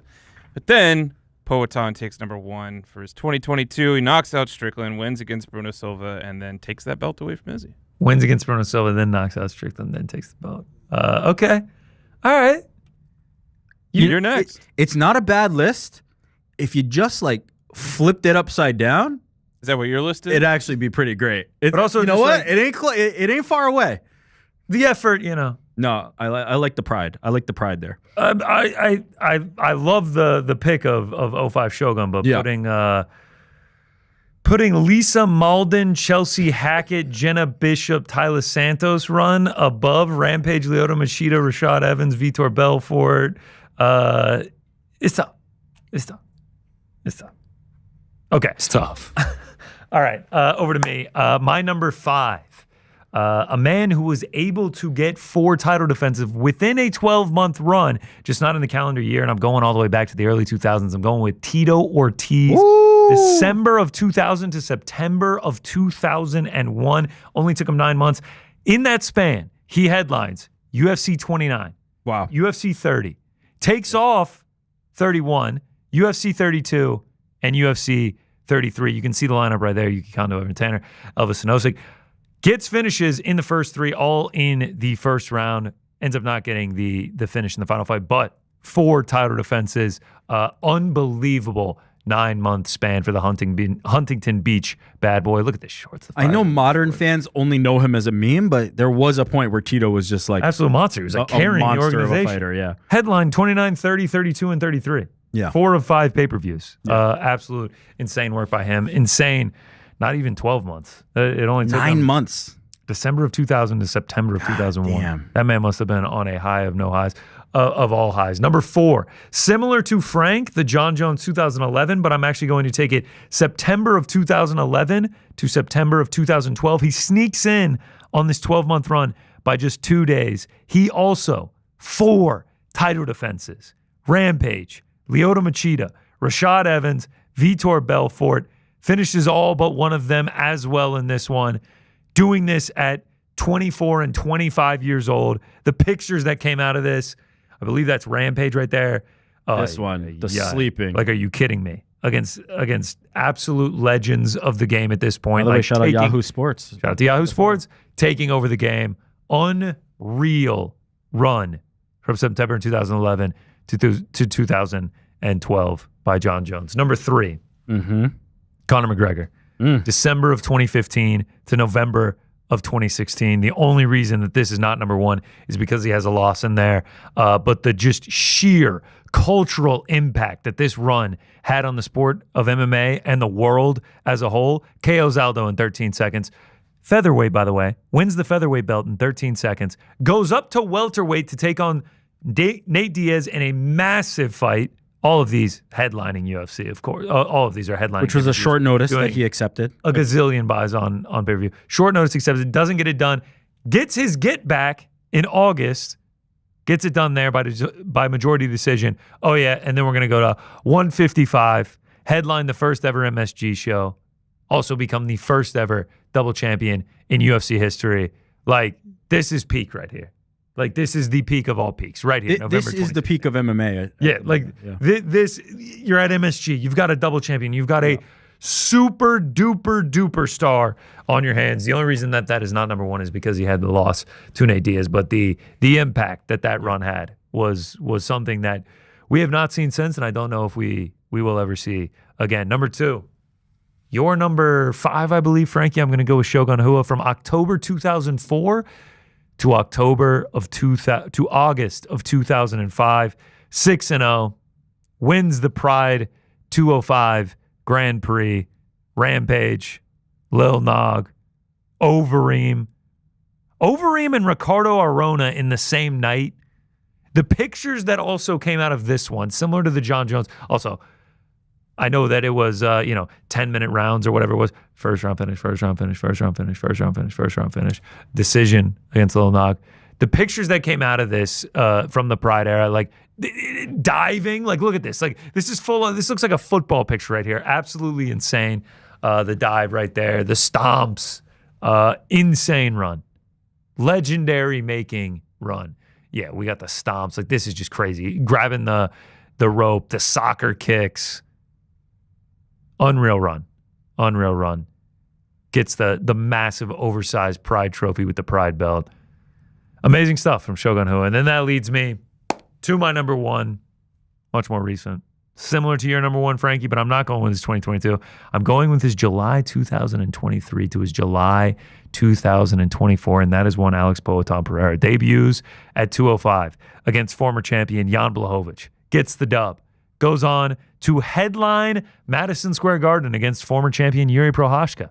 Gets the finish, gets the belt, gets the dub. Goes on to headline UFC 300 against former champion Jamal Hill. Gets the knockout, gets the dub. Oh, yep. Call Poatan. Goes to headline International Fight Week against former champion Yuri Prochazka once again. Gets the knockout, gets the dub. 4-0 against all former champions. And along the way, makes his debut at 205, gets the belt at 205, headlines MSG, UFC 300, and International Fight Week. Insane generational run. That is my 5. Yeah, and some overlap there, right? Like the Shogun and Jones for you two, like, are pretty consistently mentioned in a lot of these. Respect. Very, very well done. All right, I'm going to kick mine off with one that, with a little bit of extra help, could have been even crazier. But I went with Amanda Nunes from March of 16 onward, which includes her wins over Ronda Rousey, Miesha Tate, and Valentina Shevchenko. If you extended it a little bit in either direction, you could have added like a Pennington, or in the other direction, you get a Sarah McMahon. But this is a 3-fight streak that I think is one of the top, like, 12-month stretches in women's MMA. I looked into Amanda Nunes. If you make it from you have it starting at March 2016, obviously it just goes to 12 months. If you extend it to July 2019, Valentina finishes Miesha Tate, finishes Ronda, Valentina again, finishes Raquel Pennington, finishes Chris Cyborg, finishes Holly Holm. Yeah. Unbelievable run. The Nunes championship run was ridiculous. Truly ridiculous. May never see anything like it again in women's MMA. And the only thing stopping her from being even, more recognized and higher on this list is just that there's less frequent women's fights. If she was able to compete as much as the men did, she would have been dominating this list, because on that run, she was absolutely incredible. So shout out to the Lioness. Shout out to Amanda Nunes. My number 4, it's the same one as you. It's the Conor McGregor run. It's the one that includes the Aldo, the loss to Nate, the win over Nate, and then the Eddie Alvarez fight. Magic. Just truly a magical time. The pinnacle of our sport. The highest peak of achievement in this sport was when Conor McGregor did that double champ on the heels of getting his get back against Nate, on the heels of knocking out Aldo in 13 seconds. There will never be a moment like that. There will be some that like feel big and come close. That was the pinnacle of achievement in MMA at that moment, and probably forever. Number 3. So here's where I'm pulling one that we haven't quite touched on yet. This one's going back a little deeper. This one is Fedor, the legendary Fedor Emelianenko, from December 03 a year onward. Basically, I didn't do like an end point that was a fight. I just did like the year. Like, we'll end at the year point. And so here's what Fedor was able to do in that stretch. Yuji Nagata, TKO. Mark Coleman, sub. Kevin Randleman, sub. Naoya Ogawa, sub. Big Nog, no contest. There was a clash of heads. Big Nog, unanimous decision. At the time, these are like the names of like Coleman, Randleman, Big Nog is like, yo, like you're obviously the guy. Then, from like the years subsequent to this, we start to get into the Fedor, Crow Cop. Like now even more names start to enter the fray, and it becomes where they're facing off. But man, to have it could have been 2 wins over Big Nog. The reason that they rebooked this was because part of it was a tournament, so now they had to rebook Fedor and Big Nog. But to cap that year off with a win over Big Nog, that's 5 wins in 6 fights, one of them a no contest. Like, that was some special stuff. If you look at any like slice of Fedor years, you could go a year before, you could go a year after. He's gonna have some crazy stuff going on there. But Fedor was untouchable at that time. And then number 2 and number 1, I think, are going to be pretty obvious at this point. Number 2 was the John Jones February 2011 to February 2012 run, basically that title one. I shifted mine a little bit. You shifted yours back. Let me see where I had it. I'm going to bring up John Barrett. I went September 11 to September 12. So you wanted the Rashad Evans and the Vitor in there. I went the other way, where I wanted Ryan Bader in there. So the one I have ends up being Bader sub, Shogun TKO, because I thought Bader and Shogun were probably better wins than Rashad and Vitor. Bader sub, Shogun TKO, Rampage sub, Lyoto sub. That also happens to be a calendar year. That is within a calendar year. His 11 and 12 is insane. His everything Yeah, during that course. time. Beat Bader, who was at the time the other Uber prospect that was basically John Jones was pretty obvious, but there was a point where it was like Bader versus Jones was the conversation around who is going to be the star of MMA in the future. And then John Jones just blew the doors off Bader, and obviously we saw how that went. The Shogun win was mind-blowing. Stepped in for teammate Rashad Evans, took him out, and goes on to become champion. And then to do what he did to Rampage and Machida in subsequent fights, it was hard to top that, but only one man could have topped that. I actually think I might have given Jordan the wrong years, but let me look back at it real quick. It's Shogun Hua. It's Shogun Hua in that 05 Pride run. But I extended it maybe a little bit differently. I might have like dropped one fight that I could have, that you had, but Kanehara, Rampage, Little Nog, Overeem, Ricardo Arona. Again, like I was talking about with Fedor, this at the time is cream of the crop stuff, and the way that he was doing it, the way that he was just dispatching of everybody. TKO, unanimous decision over Little Nog in a fight of the century type fight. TKO, KO, like Shogun was untouchable, and that's why when people look back at like the Shogun John Jones thing, I'm like, yeah, you guys don't really know what Shogun was. Like to do what John Jones did to Shogun was pretty incredible, considering what Shogun had been able to do in the past. That run was magical. And so yeah, Shogun and Jones I think are probably like the unanimous best years calendar wise or 12-month stretch in UFC history. Shout out to him. Sorry, MMA history. That's a solid list. That is a solid list. Yeah, I do feel like those runs by those two guys are pretty unbelievable. But lest we forget, 24 Dakota Disheva. Shout out to Dakota. Izzy 2 wins. 2022 Alex Pereira. Did you have some honorable mentions? Oh, I sure do. What do you got? The Amanda Nunes run is just crazy.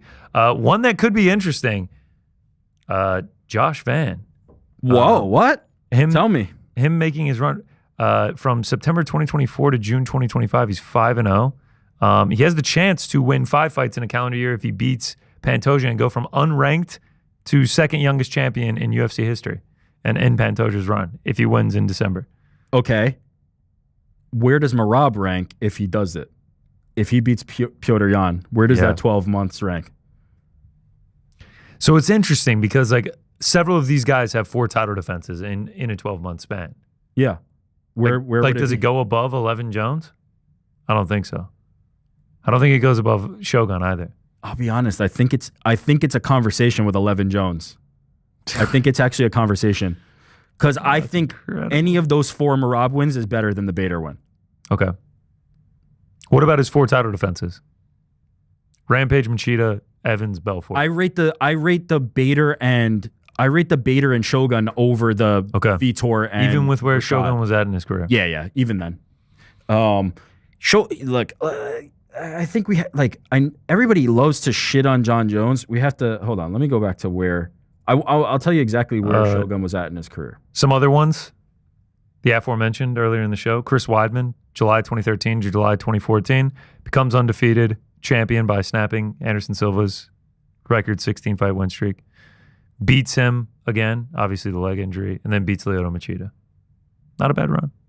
No, very good run. Sean Strickland, December 22 to September 2023, loses to Imavov, or loses to Cannonier, fights Imavov, beats Abis, and then gets the coincidental Israel Adesanya title shot, capitalizes on it, goes from a loss to Cannonier to being the world champion. That's a pretty, as far as like unexpected ones, that's a pretty great one. All right, so here's what happened with Shogun. Since that magical 2015. Yeah.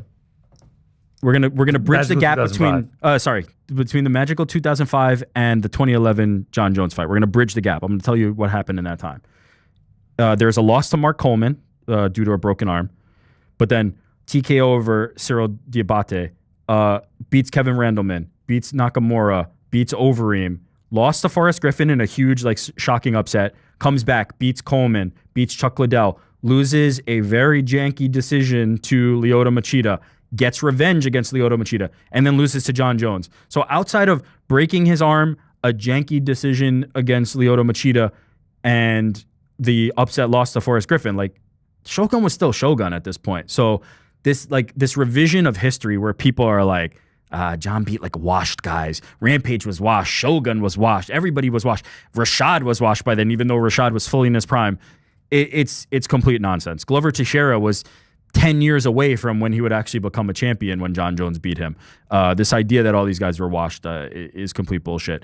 Some honorable mentions for me. Also, Shogun ended up fighting in the UFC for 13 more fights and 12 more years. Yeah, exactly. So I am very offended, but when people do this like revisionist history about John Jones. Okay, 2 honorable mentions for me. Crow Cop from May of 2004, and a year extended from there, wins over Kanehara, Oyama, Alex Emelianenko, Fedor's brother, Josh Barnett, Kevin Randleman, Mark Coleman. It's a pretty nasty run, and there's some other Crow Cop runs that are equally impressive. Henry Cejudo from August 18 to August 19 beats Demetrius Johnson, beats TJ Dillashaw, who at the times are probably like their respective like 2 of the best in those divisions at any given time, and then knocks out Marlon Moraes as well. Now, there will be some who will kind of call into question that DJ fight, right, and say, did Henry actually win that fight? But if you're just looking at what's on wax, Cejudo beat DJ, TJ, and Moraes in a 1-year span, which is pretty gnarly stuff. I also, after I had completed my list, I ended up not changing anything from my list, but I did reach out to the scribe, the sage, the most wise man I know when it comes to this MMA history stuff, Kaposa, and he had some ones that... Oh, I'd love to hear this. God, I'd love to hear that. This. I considered, I looked at, but I ultimately did not end up putting on my list. They didn't knock any of mine off.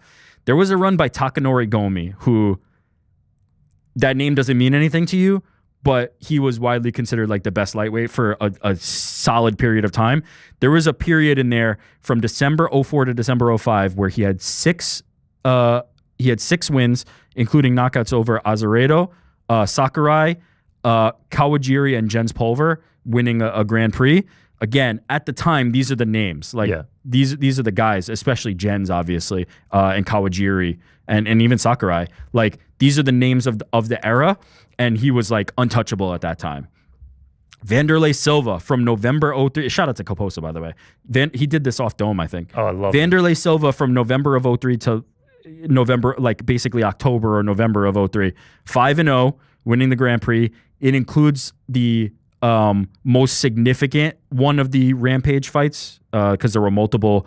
Vanderlei and Rampage was a huge rivalry in Pride, and it had one of the most significant ones, the one that ended with him basically throwing Rampage through the ropes. That was in that stretch.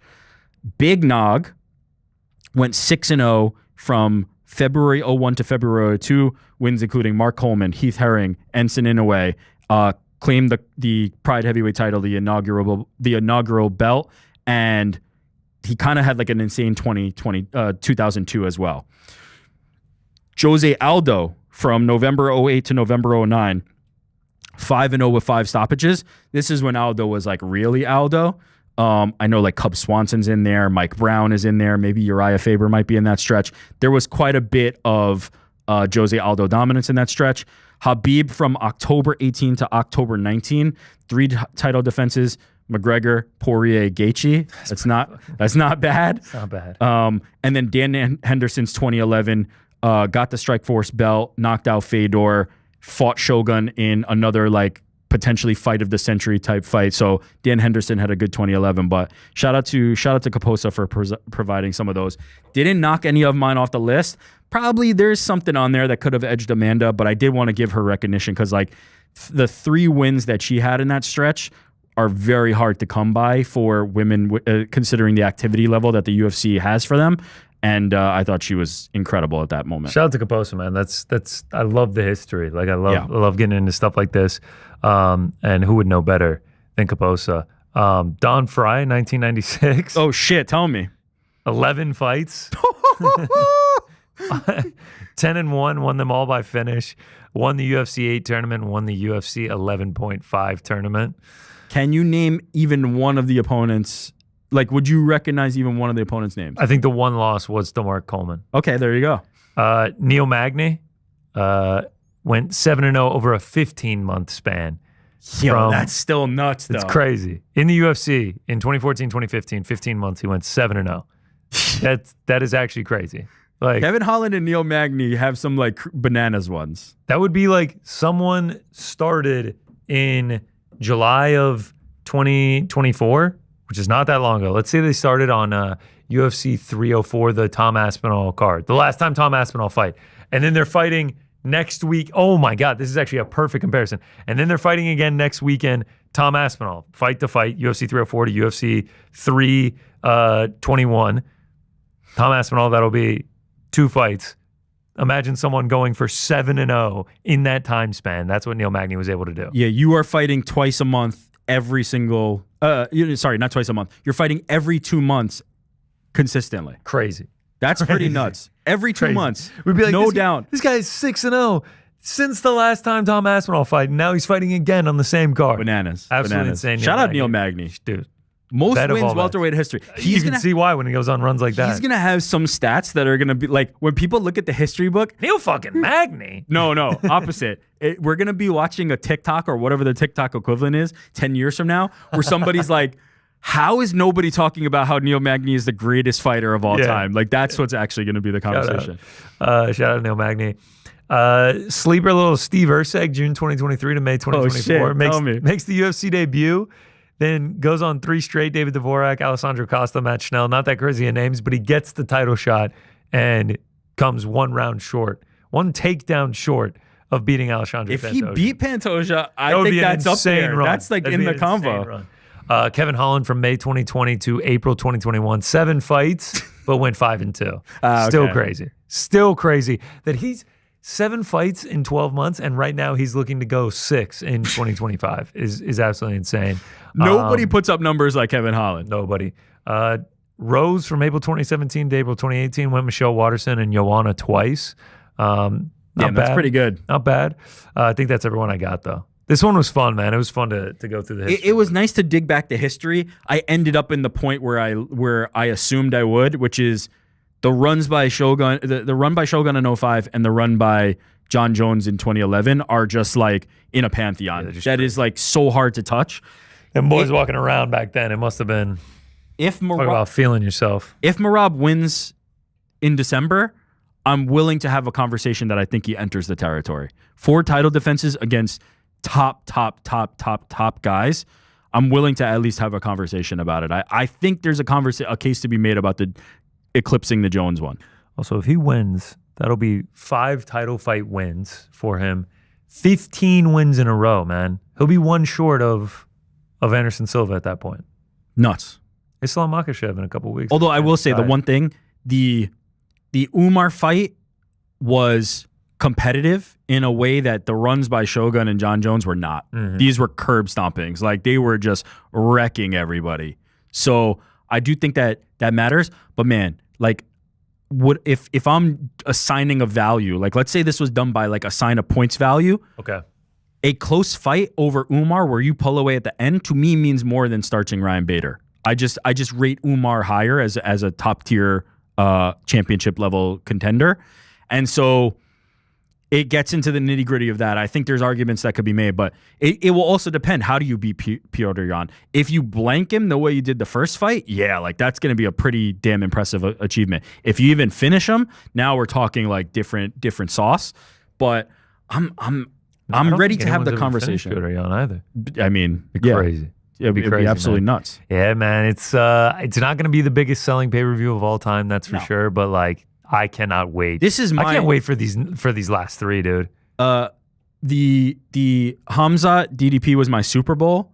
This is my NBA Finals. This is I can't wait for it, man. To get Van versus Pantoja and Merab versus Yan on the same card for me is like this is Christmas. Love it. This is a late Christmas or early Christmas. Tatsuro Taira, Brandon Moreno is legit too, man. Yeah, these last 3 pay-per-views, Aspinall fighting, so like that's the Super Bowl, as is 322. If you're not watching, you're a casual. Sorry, that's I don't make the rules. You're just a fucking casual if you're not watching UFC 322. And then 323 is a banger as well. if the chat has any other runs, drop them in there. We'll try and do it by the end of the. We'll try and do it by the end. 09 to 2010 JDS. That's the difficult part, is we kind of gotta like look these up. Yeah. Boss Rutan and Pancrase went 7-0 with 7 finishes. Once you start going back, there are some ones like that. There was another Crow Cop run that was probably pretty nuts as well. I mean, you're never gonna get me to talk bad about Boss Rutan. He was the star of the show in Smashing Machine. Smashing Machine. So shout out to him. I'm sure there's some. Yeah. See, this doesn't quite span. This one doesn't quite like. You could do an 09 to 2010, which is Struve, Crow Cop, Gilbert, Ivel if you're doing JDS, but nah, it doesn't quite hit. Let me look at this Boss Rutan one real quick before we move on to voicemails. El Guapo. Boss is the freaking man. What even year was it? Like, good Lord, he was putting up numbers when it came to fights. From December, dude. Tell me. Starting in September of 1993. Yeah. He had, from September of 1993 to December of 1997, so I guess that's 5 years, he had 28 professional fights. That's 6 a year almost. That's fucking insane. Yeah. And he went 23-4-1 over that stretch. Those guys used to get busy, and also there's tournaments and things like that. Dutch guys, the kickboxers in particular, you know how like whenever we talk about Alex and Izzy and how they were like super active, a lot of it harkens back to in kickboxing, you're fighting every month, every 2 months. Like that's just how that goes. Izzy has 100, I think it is. I think 100 kickboxing fights. Or no, now he has like over 100 combat sports fights, but the majority of those kickboxing. Kickboxers, man, they get them in. They just get the activity. You talk about the tournaments. He didn't, not a single one tournament. Yeah. Every one of them is on separate nights. Nuts. Man, I wish I had time to like really dig into Boss to like the Boss run, because there's some where he's fighting on March 22nd, then he's fighting again on April 27th. Like I bet you ever had Boss on the show while you worked here? I think one time. Yeah, Boss is a good time, man. He's the fucking Boss man. is a good time. Only losses to the Shamrocks? Yeah. Ken twice, Frank once, and Masakatsu Funaki in 1994. A little toe hold action. I might see if there's any like docs on YouTube. Oh, there's videos with Boss. Oh, Boss Guapo, will tell you all about Boss. There's plenty of stuff out there. Good for the bald brand too. Shout out to Boss, yeah. man. Great. Absolute Dude, legend. Looking good still. Looking great. If I can look half as good at Boss as at his age, I mean just the ripe age of 60. If I can look that good at 60.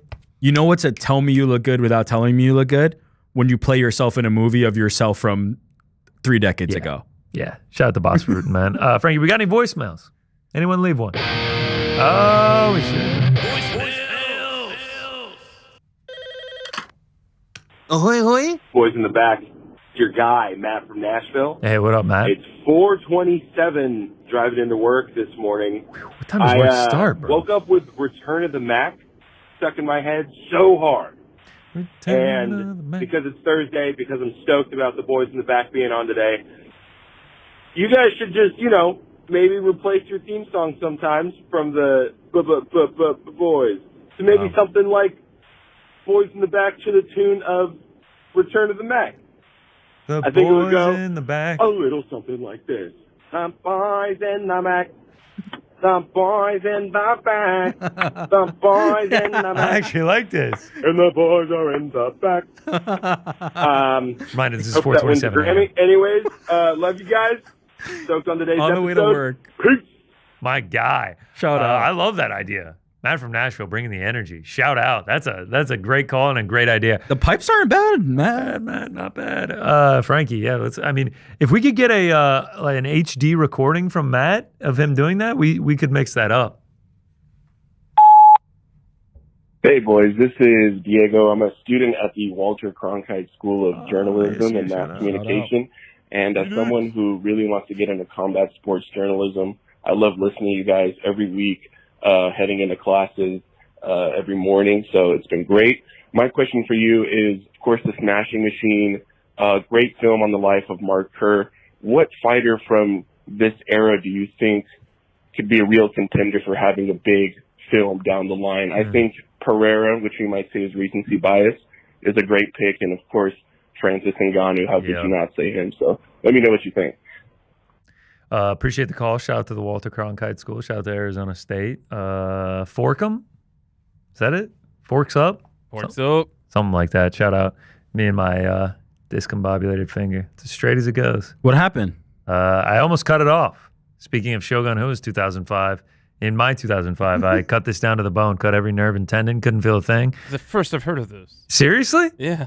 Had to have a surgery? Yeah, like look at how like straight this pinky is. I see it. Look at that. It's freaky. This is as straight as it'll possibly go. It's even hooked this way too. Like if you show it front wise, it's like curved. Yeah. It's Connor, if fun. you ever become a pirate, can we just call you like Crooked? Nah, it's actually like really fucked. Like this, this, and then a few years ago, I was at a wedding, and I was in charge of opening a bottle of wine, and I was like pulling it open, and didn't notice that the wine was like lifting up off of the counter because I was pulling so hard. No one could get this thing open. Finally, it opens, and like hand goes up with the cork, other hand goes down with the bottle, completely smashes on the countertop. My hand goes through it. Same pinky, cut to shit. I was a part-time employee at ESPN at the time, and I had dog shit health insurance, and I was like, no. I was like, I can't go to the hospital. Like, it's going to cost so much money. Pooling up blood. I try to make it stop bleeding for like 45 minutes. It never stops. End up having to get like 13 stitches. Same pinky. Could barely even feel it because like this feels like my hand's like asleep. It's a trip. So yeah. Pinky's been through a lot. So you have a loss of some sensation here. Oh yeah. And like, dude, for like years after the surgery, it like legitimately was just like static. It was like fuzzy. Yeah. Oh yeah. Cut. The fact that you have the like mobility to like bend it. Dude, when I cut it, I was like 13. When I cut it on a knife, I was like fucking around being done with a knife. Cut it open, and I was like, ooh. Like one of my friends was like, are you all right? I was like, yeah, why? And he's like, look at your hand. Pools of blood. Because I couldn't feel it because I cut all the nerves and tendons. Oh, your fingers. And I was just like, ah! I was like, oh, fuck. And I thought it was going to come off, so I bent it back, and the bone like stuck out. And I was like, oh, fuck, someone help me, my finger's going to fall off. I like legit thought I was going to die. I was freaking out so much. Even though I couldn't feel anything, blood is just spilling out of my hand. I'm like 13, freaking out. I was at a camp too. Had to go to a hospital. They had to like glue it shut. And then they fucking dragged my ass back to camp, and I had to sleep in this like dirty, nasty tent. Didn't keep you overnight. No, it's dirty, nasty ass tent, just with my hand just like glued together. Crazy time. People used to be tough back then, you know? I mean, I was crying like a bitch. Yeah, but I just mean like throw some dirt on it, throw you back to camp. Like, I mean, literally, they glued it shut, and they were like, all right, send them back to the dirty tent. Hopefully it won't get infected. We'll trust the 13-year-old to not get infected. Love it. What stories will create movies? That wouldn't make a bad movie. A nice little short about me. Almost cut my hand. Fighters, though. Francis feels like the number one. That's like the go-to. Who else could make a good one, man? I mean, like maybe like this. Felt like a multi-franchise Pereira Adesanya rivalry movie, kind of Rocky style. That they build up not on a bad UFC, shout. become friends. You know what I wouldn't mind that might be interesting is like the rise of the Dagestanis. You sort of have like the whole tribe. Is that the name of the movie too? Yeah. No, the name is called Father's Plan. Yeah. Wow, Jordan's cooking right now. The rise of the Dagestanis. Jordan's about to start producing. Yeah, I like that. I like that a lot, Jordan. Yeah, I would go with that one. I'm racking my brain as other ones. The key to these is it's going to be obvious if it's like they're good in the ring, right? You have to have some kind of like story. You gotta have the beyond crazy that. story beyond it. Yeah, that's a good question. That's why Francis is so nuts. Oh God, yeah. It's a great one. Boys in the back, what's good? Hollywood. It's JD calling from Austin, Texas, baby. Hey, shout out. Shout out Sam Ellinger. We're back. So last week you guys did the pound for pound burrows list, and it inspired this call because next week my wife and I are traveling to New York for the first time ever. Oh, wow. We are staying in Queens, so I was pretty hyped when Rick had it as his number one. And then I got brought back down a little bit when Frank and GC were shitting on it. So, yeah, it's tough. Yeah, but either way, it's all good. We're going to be moving around, seeing this, seeing that. The question is, could you give me your number one must-go-to, grab-a-bite-to-eat place in your borough? I think each of you had a different borough. Wow, we do. So just number one, nothing too fancy. No reservation required. Just popping in, grabbing a bite, saying, fuck, that's delicious. Shout out action. That's Queens. it. Appreciate you guys. Love your show. Look forward to it every week. Peace. First of all, enjoy your trip to New York City. Second of all, we kind of got shit on for that one. I think we bounced back, though. I think we bounced back with a good one. This was MMA very heavy. A lot of people did not fail to let me know that they don't give a fuck about the boroughs. I was like, all right, I got it. Yeah, I got they're it. jealous. They're jealous. The Bronx. That's exactly what a New Yorker would say. They're jealous when they're like, no, I'm not jealous. They're jealous. I legitimately don't care about New York City. No, they're jealous. Best number one place to get a bite to eat, dude. There's so many, and like the difficult thing You have is to do Manhattan though. Like yeah. You're saying no. You're saying no reservations, man. That's difficult, dude. That's difficult. I'm gonna go with because you're an MMA fan. Go to the old Tbilisi Garden. Speaking of Merab, I've been craving some Georgian food lately. Get you the khachapuri, the dumplings, the bread boat filled with cheese. Yeah, shout out. That's where I'm gonna go with old Tbilisi Garden. Frankie, we got like a Brooklyn one. Yeah, go to Rosie Pizza Bar out in East Williamsburg. I like it. You're gonna be in Queens. You're blessed. You're a lucky man. Just head to Flushing. There's a section of Queens called Flushing. It's got every Asian type of food that you could want. I would dare say better than Chinatown in terms of the options there. And just walk around. You'll find a spot. They've got Shanghainese, they got Taiwanese, they got Chinese, they've got Japanese, they've got the ramens, they've got the sushis, they've got Korean food. You will find any type of Asian food. Maybe do a dim sum. Maybe find like a nice banquet hall, do a dim sum there. But even more than that, like depending on the weather, you can walk around. There's cart food. There's all kinds of things. Spend some time in Flushing. Grab some Asian food. There's no shortage of it. If you're even close, go back multiple times. But that's always my tip. If you're in New York, go to Flushing and just walk around. The good news is anywhere, New York, Manhattan, Queens, Brooklyn, you can go anywhere and get excellent food. I used to always be like, oh yeah, the food here is all right. Now that I've like really learned, the food here is unbelievable because of the vast amount of different types of food you can get, and it be top notch. Just enjoy it. It's incredible. I've never been a fan of the like, what's the best slice in New York debate? Because my thing about New York is anywhere you go on any corner, other than like the dollar slice and even sometimes those, the pizza's going to be great. New York's thing is you can walk one block any direction and you will find some good food anywhere. That's kind of the key. My number one tourist thing, Empire State Building. Shout out right behind us. Favorite building. ESB. Favorite building in the city. We are going to take another quick break. Back with the rest of your voicemails. I'm going to attempt to do the unthinkable and run to the bathroom during the commercial break. Will I accomplish it? We'll find out. Stick around. We'll be right back. At any point, does it get overwhelming? Does it get to be too much? This is all about your life and your journey. From the very, very, very beginning, the thing that Dwayne had promised me, he said, this is important to everybody that's involved. Like he says, it's changed his life. It's changed his life for a lot of different reasons. Everybody involved needed this film to come along when they needed to come along for a bunch of different reasons, including myself. UCLA isn't just a bad Big Ten team. They're a bad team, period. Last week, I was annoyed by the rap that Penn State was getting. But like, if you were somebody who took what I would have considered a premature punch at James Franklin's chin last week, swing away now, man. Yeah. Like, this is inexcusable. No, Meanwhile, Tim Skipper and Jerry Neuheisel, very happy for those guys because after they lost Northwestern, it did not look like they were going to win a single game all season. And now you wonder. I know Mike Brown pretty well from when he was in the Bay. How you feeling about this new addition to the squad? I didn't even want to talk basketball with him. I just wanted to be able to understand where he's at in life. You just made some time to connect once he got the job and was like, let's not even talk hoop right now. Literally, the first thing I told him was, we don't got to talk no hoops. I just want to get to know you, your family, understand each other as people, and, let's start off with a good foundation. I commit the crime of picking Florida to win the game. I was called a Texas hater, I think every hour on the hour, out of pocket. I got a clickbait pate dropped on me again. You know, you can't just disagree with someone. You can't have a difference of opinion anymore. I was called a Tex Ags bootlicker, and these people didn't show up today for, again, my crime of accurately predicting a Texas loss.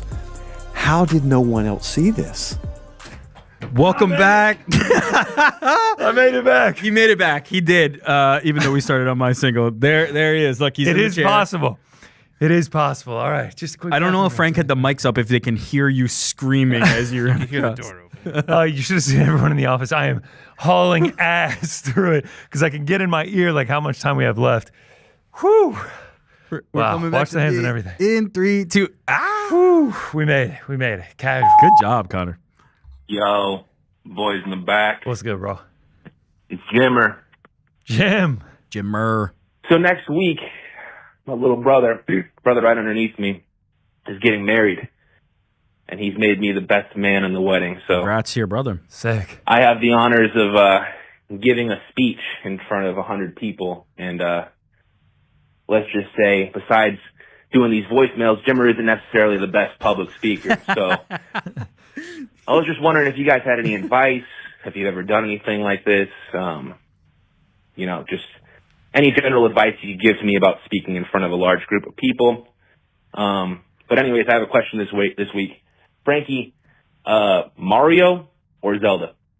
All right, deuces, love you guys. Why don't we start there, Frankie? What's the answer? Actually, we were having a little bit of a production conversation back here. Mario or Zelda? Zelda all the way. All the way. You Zelda. too? All-time GOAT. Love Mario. Love Mario. 64 Sunshine, Galaxy. Love Mario, but Zelda, dude, it's on top. I think I'm probably Mario, but just so. Yeah. Like edges it out. Those are two top tier franchises. I'm working through Tears of the Kingdom right now. Yeah, where'd you get that? Thanks, Frankie. Frankie got it for my 30th birthday. Frank, go back to not No paying presents attention. on my 31st. No presents on my 32nd. It's all good though. No. What'd you say, Rick? I said go back to not paying attention. It was better. Advice public for speaking. Public speaking. Yeah, I mean, like, I'm not gonna sit here and be like the guy who's like, oh, imagine them all in their underwear. Like, just know that like you're gonna have like the nerves when you get up there. It's just like unavoidable. Even if you're not scared of it, like you're gonna have like butterflies. You're gonna get up there and there's gonna be a ton of people looking back at you. Like, you just have to accept that and know that you'll be a little bit nervy. Kind of embrace that energy to put you on one. And then just remember, like, dude, no one really gives a shit. Like, there's two ways that it goes that they'll remember you. You either bomb and it's just like, holy shit, did you get a little Jimmer up there? Yeah. He completely flopped.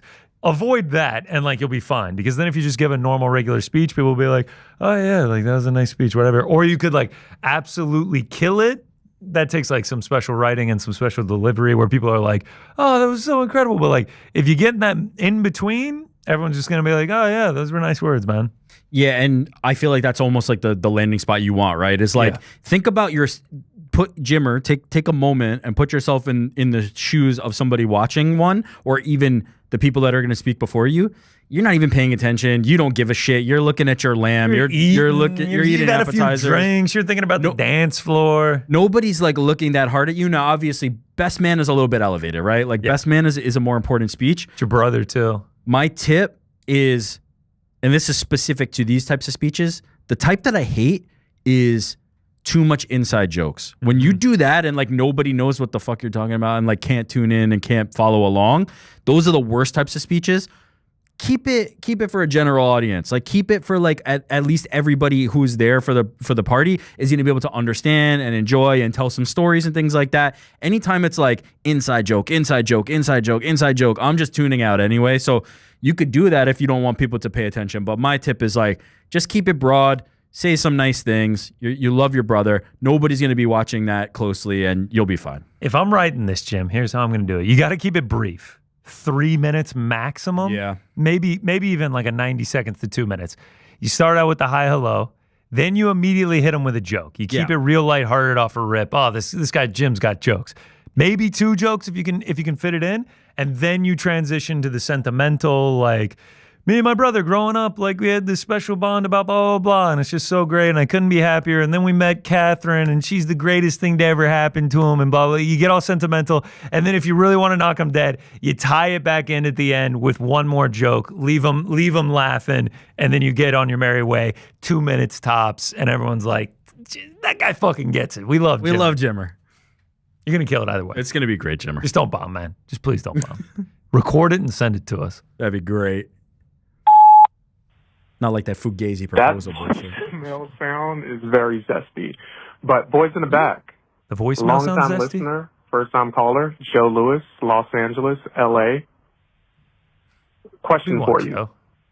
You're tasked with changing one UFC fight result that leaves the biggest impact on the sport. And I want you all to think critically, so I'll take the obvious one off the table. Conor beats Khabib. Okay. What say you?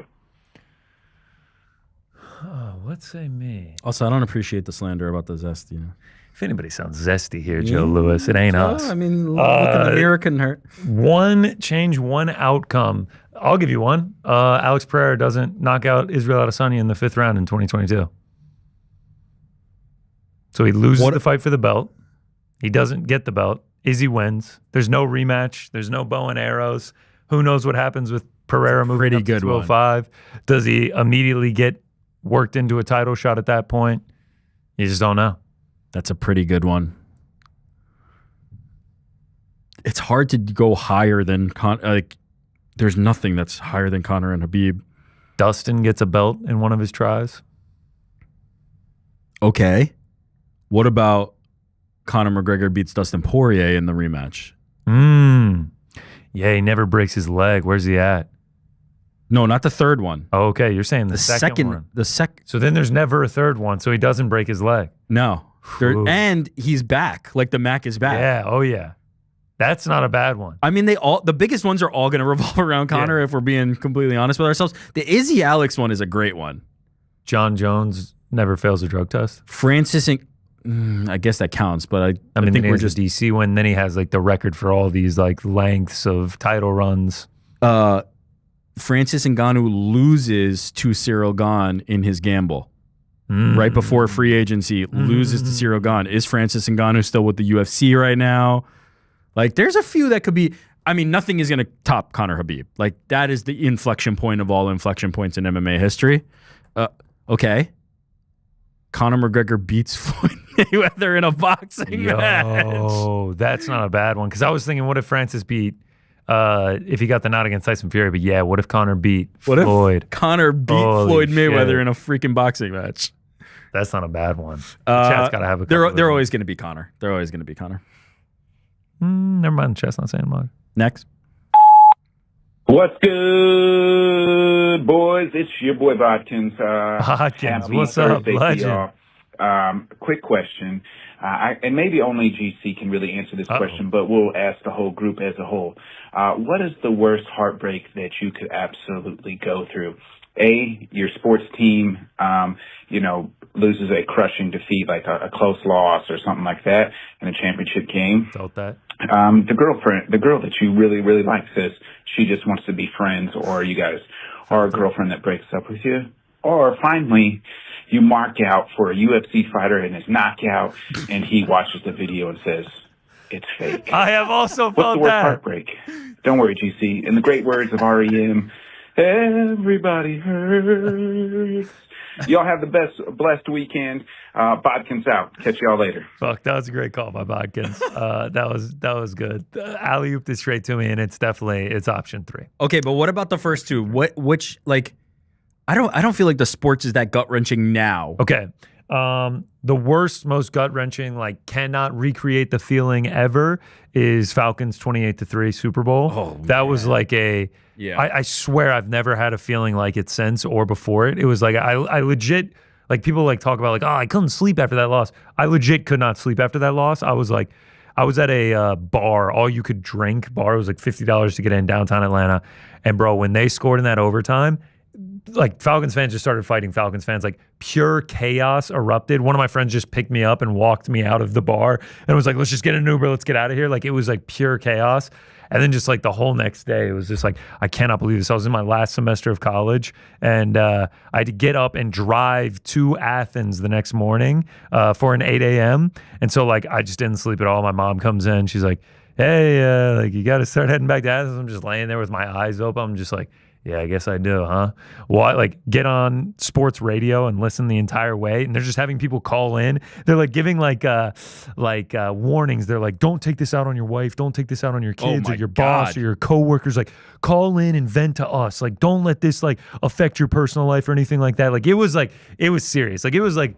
We won the Super Bowl. When we were up 28-3, I'm outside smoking cigs, downing beers. I'm like, I can't fucking believe this. We're riding all night in Atlanta like the Birds won a Super Bowl. Like the Dick's Sporting Goods in Atlanta, there's video footage of it.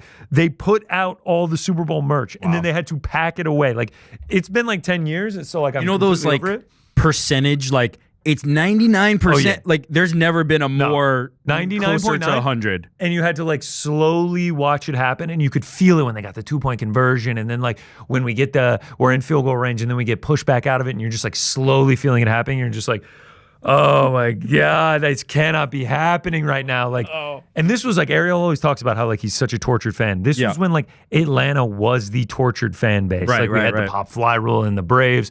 The Hawks are the number 1 seed. They make it to the Eastern Conference Finals. Swept on out of there. The Georgia is like the falling 3 yards short in the SEC championship when they would have won the national championship against Notre Dame, and the Tua Tagovailoa, 2nd and 26. Like we were the haunted city. There was like a whole theory that Atlanta sold its soul for the Olympics, and then all their sports teams were cursed because of it.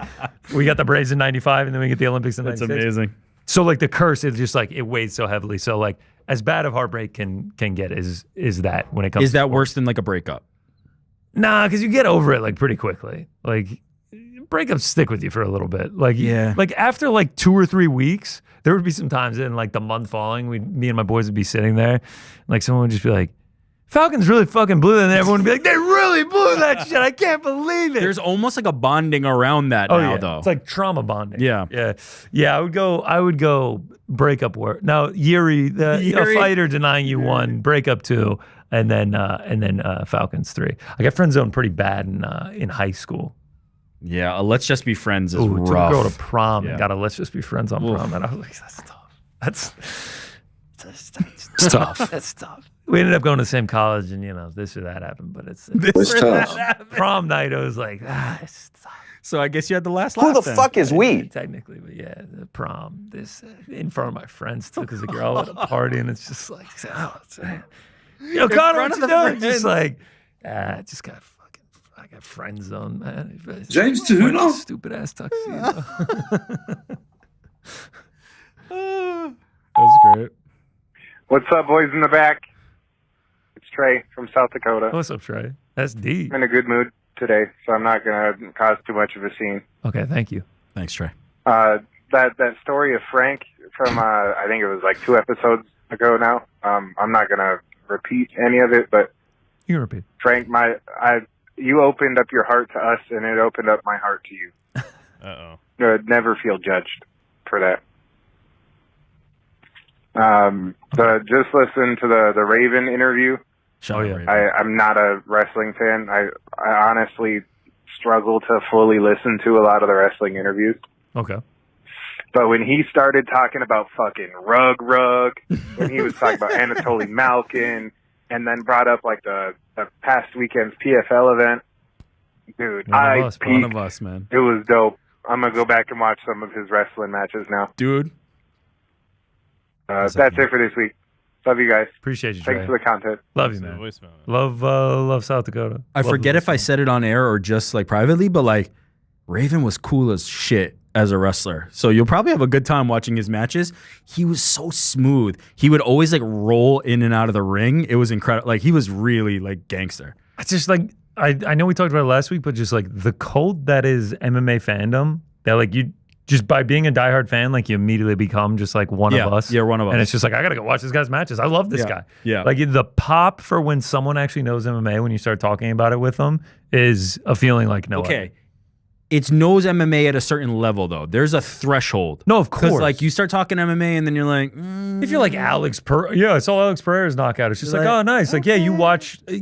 casually you watch. When you're like, yo, I was gutted for C-Rod, it's like, oh shit, this dude's different. Yeah, exactly. Just like, different. man, when CG lost, bro, it's like, CG? Chris Gutierrez, like, oh, yeah. Oh, that's right. Man. It was Gutierrez. It wasn't C-Rod. That's right. Yeah. It's just like the diehardness just brings you in.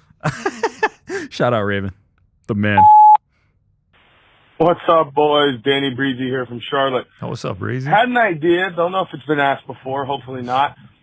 What do you guys say on the uncrowned dime on Ariel's black card? We all get a place out in the mountains somewhere, and all the boys in the back, fans, the Mailman's Fight League, everybody gets together, and we just have a watch party from a cabin somewhere. Crack open some beers. Somebody bring a couple Benjamins out there. Maybe somebody even brings Frank's mom's ass. Who knows? Who knows where the weekend takes us? But I feel like we all just need to go muck around somewhere and talk about how much Rick loves Queens and the boys fucking hate Queens. I don't know. Sounds like a good time. Let me know what you guys think. Peace. Perfect. Peace, brother. First of all, the fact that you weren't sure whether or not someone had thrown that idea out there yet is kind of wild. No one has done that. Second of all, I'm not sure about getting locked in a cabin in the woods with a bunch of strangers and then taking drugs and alcohol with them that they brought. Seems a little sketchy. Purchasing the cabin on Helwani's card also seems like a dicey proposition. That I'm down for. The black card swipes, baby. Yeah. We'll meet you there. We'll see you there. You provide the cabin, though. Hey, man. What's up, boys in the back? What's up, Look, bro. Queens is the best borough, baby. Shout out to my man, New York Rick. Legend. All you guys are a bunch of haters. Just Agreed. ask Ashton Bronson, baby. I can name at least 100 spots and put all of you guys on. So stop talking shit about Queens. Was it a threat? Yes. It was. Queens takes Queens seriously. What's up, boys? David, trail runner. Let's go. Currently running a 50K trail race. Jesus. Hardest race of my life right now. Ran this same course nuts about 3 months ago. And it was so hard that my body broke down and I got shingles. Yeah, I believe it, man. So I went into this one with a whole bunch of nervous energy. But the closer and closer I got to the start line,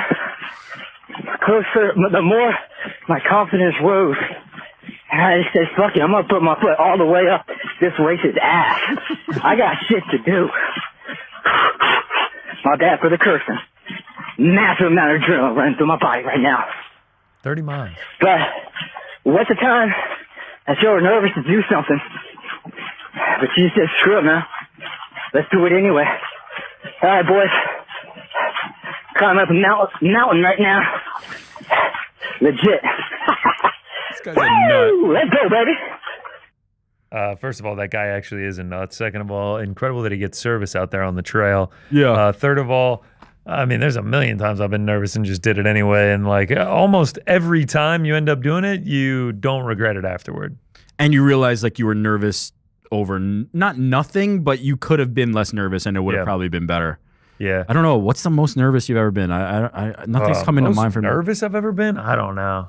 But like, I would say a lot of nerves and anxieties can come from like medical things. Oh yeah, for sure. Like tests and scans and ultrasounds and 100%. stuff like that. That's usually like in day-to-day life when I get most nervous, and almost always it's never as bad as you build it up to in your head. With those though, you almost don't have the like, let me just do it anyway choice, because you're gonna do it. Yeah, you have to kind of do it. Those are just terrible when you're sitting in the waiting room and you're just like, God, I cannot wait to be walking out of here. Yeah. Like that is gonna feel nice. That's one. The first ever watch party we did like 3 years ago, I was pretty nervous for. I was like, man, what if this just flops? You just fight through it. You just sit down and you're like, let's just do it. Yeah, you just do it. You all like never have like, can I think of a time where I was nervous, did something, and then I was like, I wish I didn't do that.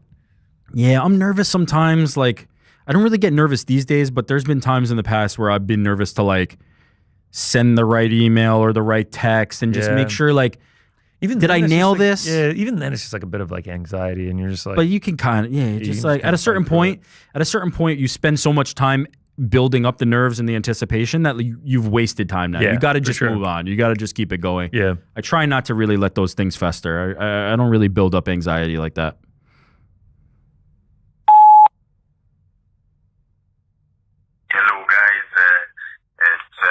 Saint-Pierre from Saint-Isidore, Quebec, Canada, North America. Yeah, George St. Pierre. I'm George sorry St. Pierre. for the Is he calling us like his quality. ring camera? I'm on a plane right now. I just came on the plane. I just came to sit on the plane, and but I was listening to your show not Listen, is he calling us on like a few seconds ago, and I just wanted to just tell you it's incredible. It's incredibly funny show. Thank you, George. I always want more of your show. I almost love it as much as Ariel's show. And just I wanted to say to Don Davis, you were amazing in Twin Peaks. Incredibly talented performance. And I honestly thought you were dead. There's an actor named Don Davis. To go back to the show. It's amazing show, honestly, and I hope you guys can continue to do it, and just I want to thank you the thing you do for us all. It's honestly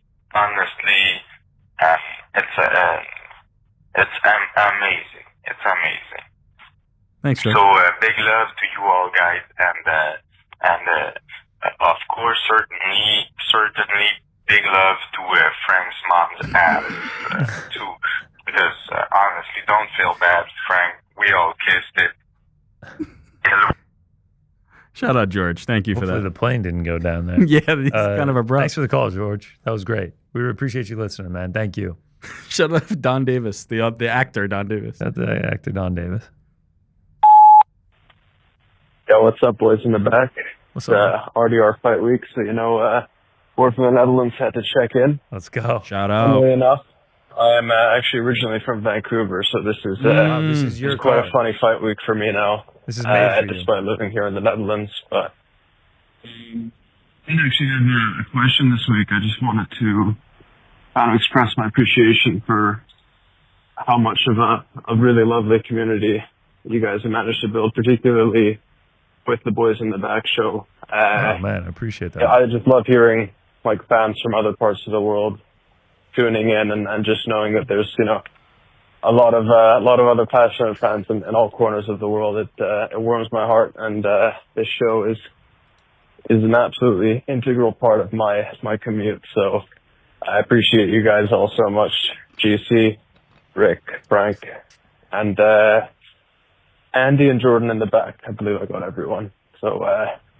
that's it for me. Enjoy the fights, guys, and have a great weekend.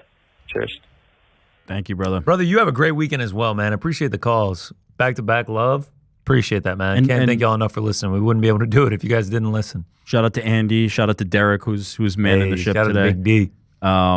Yeah, appreciate you guys a lot. For real. Greetings from the beautiful Mornington Peninsula in Victoria, Australia. Shout out to Australia. It's Zach here. Amsterdam First to time, Australia. long time fan of the show. I love your work, from GC's zest for life and enthusiasm of anything he chooses to do, from going and watching sports. He'll won't just watch the sport, he'll eat the food of the sport and wear the hat of the sport, and makes you just want to be around the guy. To Big Rick's straight shooting, no nonsense hot takes and steering of the ship. And Big Frankie's effortless hilarity, and also the glue that holds the gang together in the back of the house. And his Don't Call Me Randy, Andy, and On Air Jordan. No questions as such, but I had a few hot takes, if you will. I'm a big fan of lots of things in life.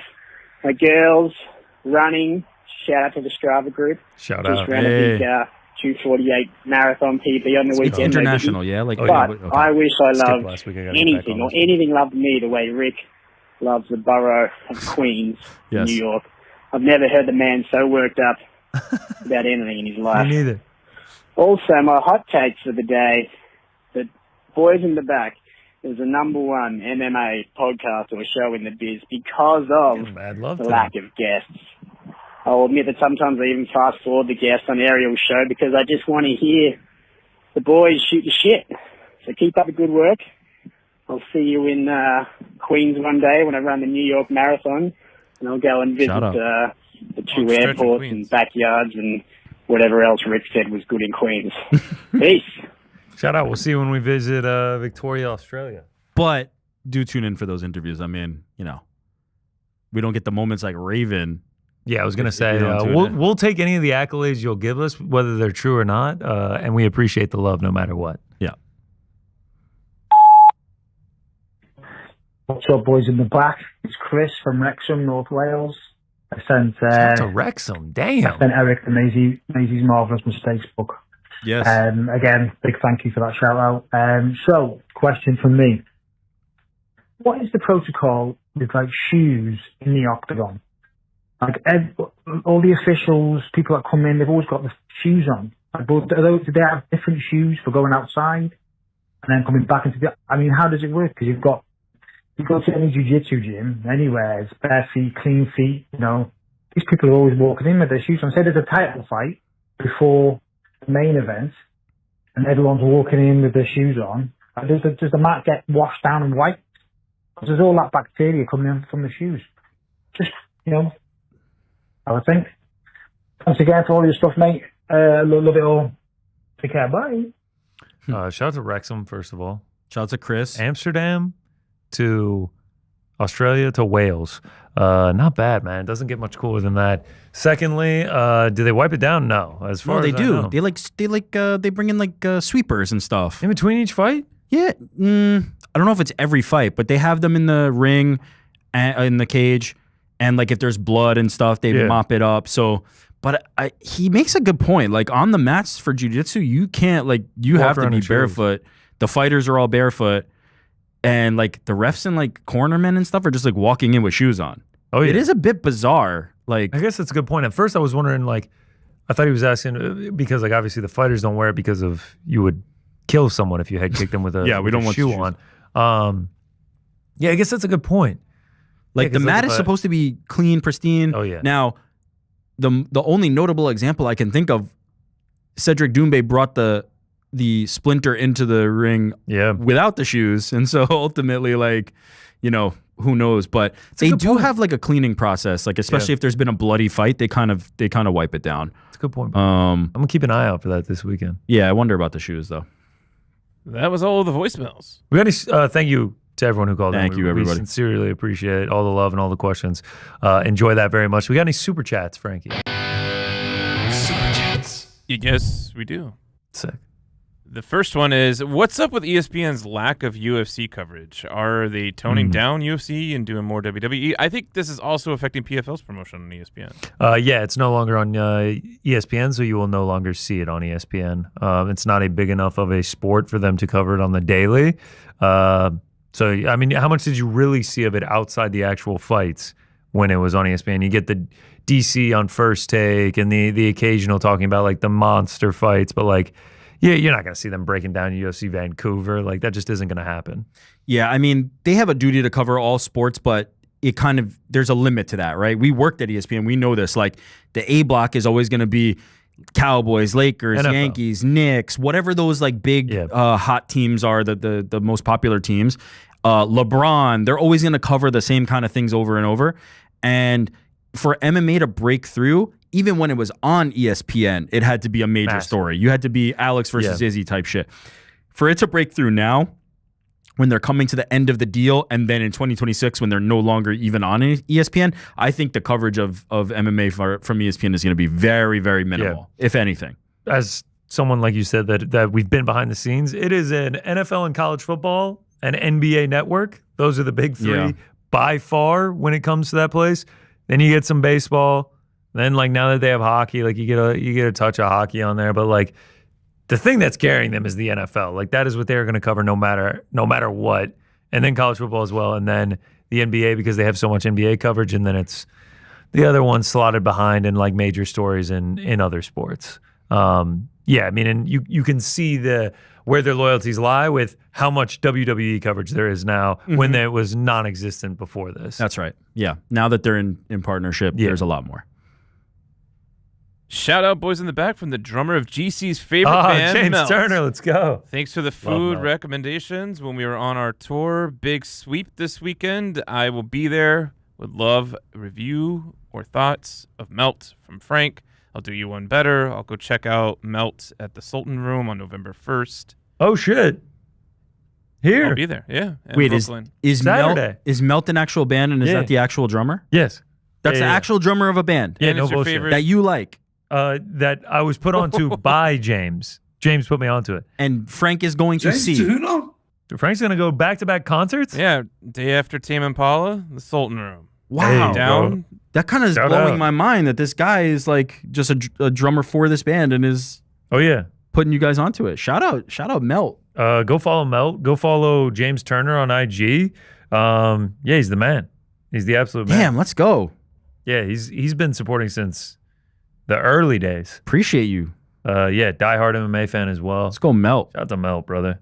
If you're in the New York area. Canadian band, I'm assuming. I saw a lot of flags. Did I Very make Canadian. That? Yeah.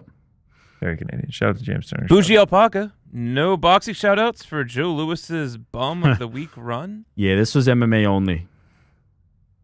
I mean, if we're doing boxing, there's some runs that were there's just some like 15 ridiculous fights. Yeah. Crazy shit. Bougie writes back in, 7 wins, 6 KOs, all championship fights from 40 to 41. 1940? Nice. To 1941? Yeah. Yeah, I felt like a lot of men were busy with other things at that time. Like what? 24-inch Dubs, I was Raven for a work Halloween party, nevermore. An actual Raven or the wrestler Raven? I think he's talking about the wrestler for sure. I do think so. Shout out 24-inch Dubs. Always legend. Always shows us love. Always got the super chats. Always. I don't know. Sometimes he doesn't show us love, but appreciate you, 24. And lastly, straight from prison, Shiv says, GC, can we get an uncrowned cycling group on Strava? Is that a separate thing, or can you not just post your cycles? I think you can just post your cycles on there, brother. Also, what was the straight from prison? Was that you editorializing? What was that? Because his name was Shivs. Oh, it didn't say that? No, his name was Shivs. Oh, okay. I'm a bit confused here, Frank. That was all of them. Yeah, nah, bro. You can just post a cycling run? Yeah, post your cycle, man. Post your cycle. 445 members right now, by the way. Fight Day 5K. Nearly 500 members? Oh, yeah. Hop in, bro. Big pop for you. On Saturday, I'm actually going to do a 10K on Saturday. Whoa. And the week after as well. And then I'm probably gonna switch over to cycling as well. Take a little break from the old running. Knees are barking a little bit now. Been going hard for a few months. Why 10K for the next 2? Well, I actually have a real run on the 25th, on the morning of the 25th. Halloween run. I'm running as Stone Cold Steve Austin. And then I just want to do one this weekend to get ready for it. Speaking of Halloween, are we dressing up? Yeah, I got something in the pipeline. All right. I got something in the pipeline. Yeah, our show's on the 30th. Last year on Halloween. I know. That was pretty great. We'll still work up. We'll still cook up something great for the day before. I will admit, I'm happy that it's not this year because Friday I can go trick or treating with my kids. That's sick. Me and Frankie are going to Tame Impala. Shout out. All right. I think that'll do it for us. UFC Vancouver this weekend. Merab, best year ever. Chris Weidman versus Anderson Silva. Thanks so much for watching. We appreciate y'all more than you know. Crack tomorrow. Helwani back on Monday. Enjoy the fights this weekend. We'll see you next week.